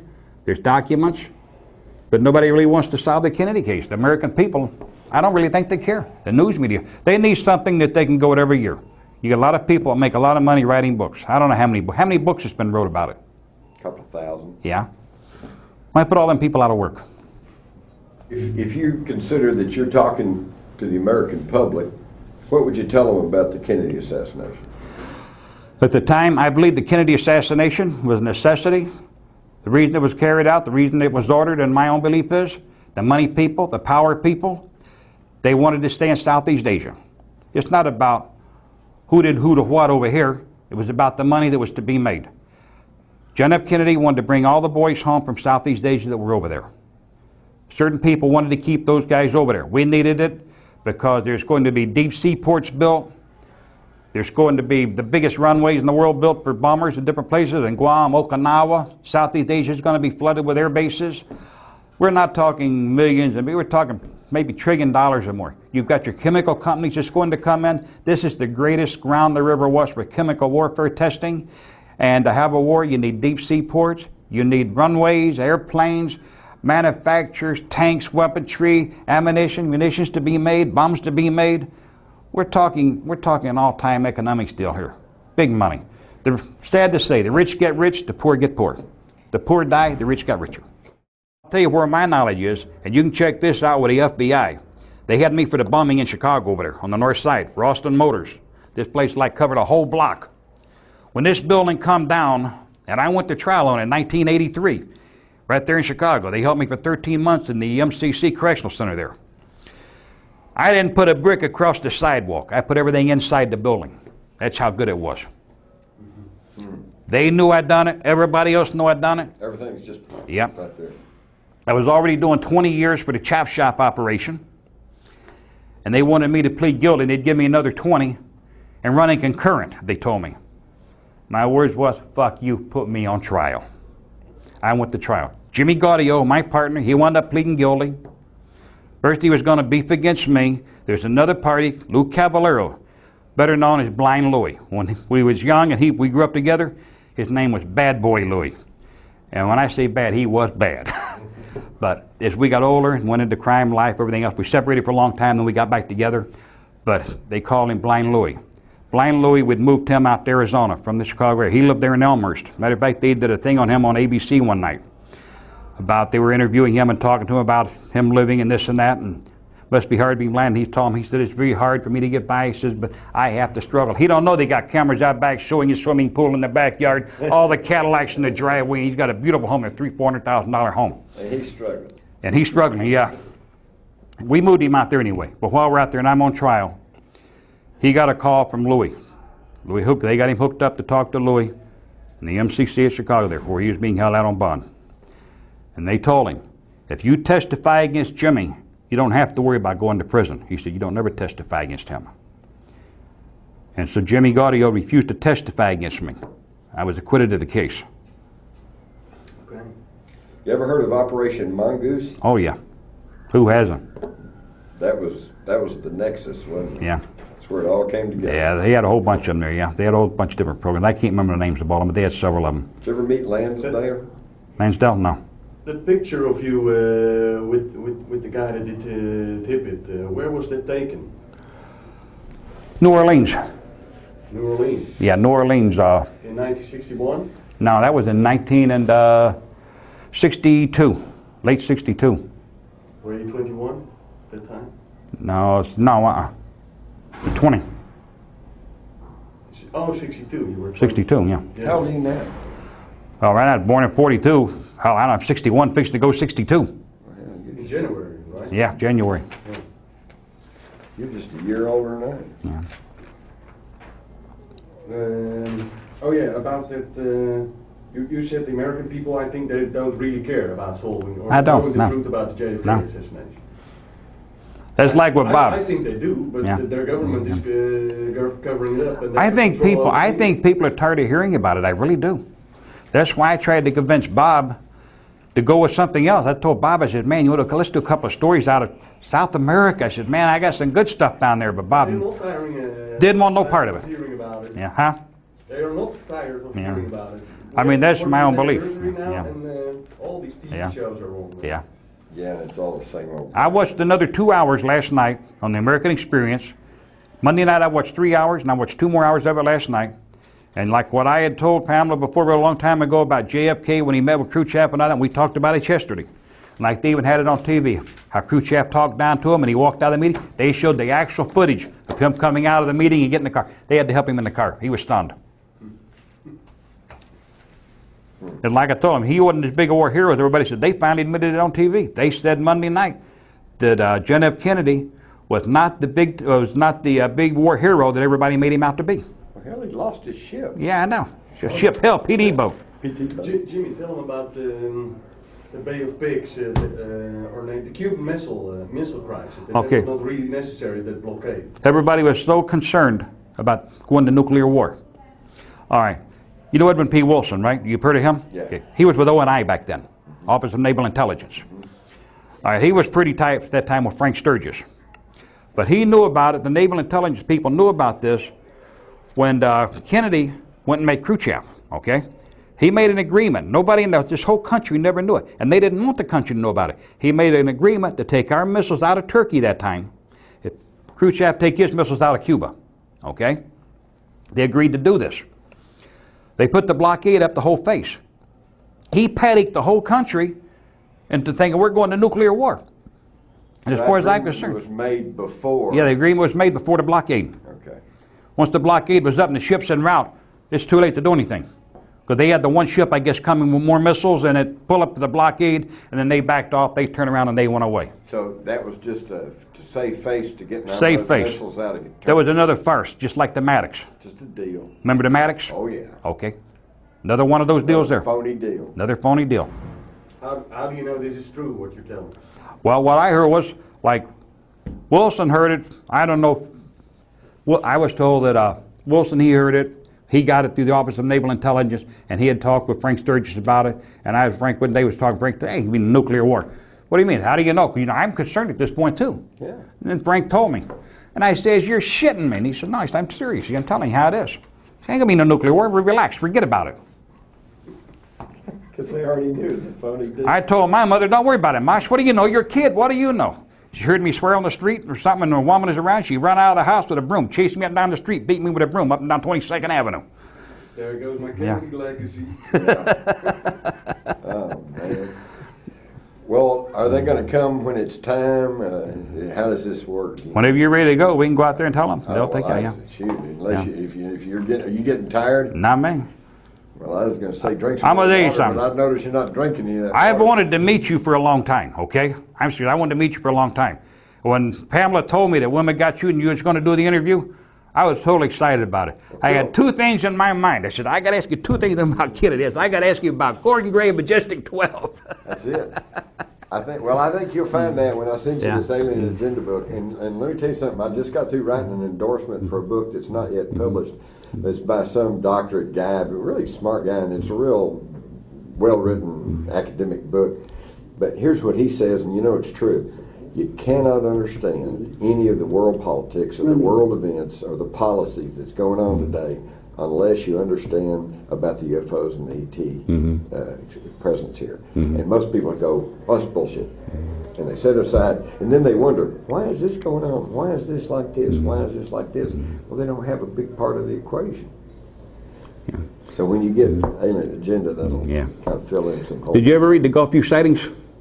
Oh, yeah. I read that one. I read that. I was fascinated with it. Gulf Breeze. Gulf Breeze, that's what a I've Gulf been to Breeze Gulf yeah. Breeze. Yeah. You know where Hubbard Field is? Right next to Eglin? It's a little private airfield there, run by the CIA. Right next to Eglin Air Force Base. Well, I have been to Lantana, where they have the little prison down there. Yeah. And they got the little strip.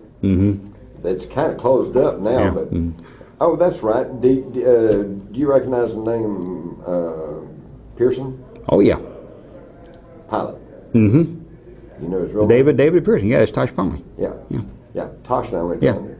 Mm-hmm. And I actually got hold of one of the old guards there. And he told me, he said, yeah, it's kind of odd. He says, we had all the county prisoners over here. And said, we had a contract with the federal government to put federal prisoners over here. He said, but they'd come and go. Yeah, yeah. But we had a lot of sneaky aircraft flying out of Hubbard Field there. Only flew out at nighttime. Yeah, that was another one of those covert bases. Mm-hmm. Very, very covert. I got to tell you a funny story down there. And that machine ain't running, is it? I think he's out of tape. Yeah. Good. Okay.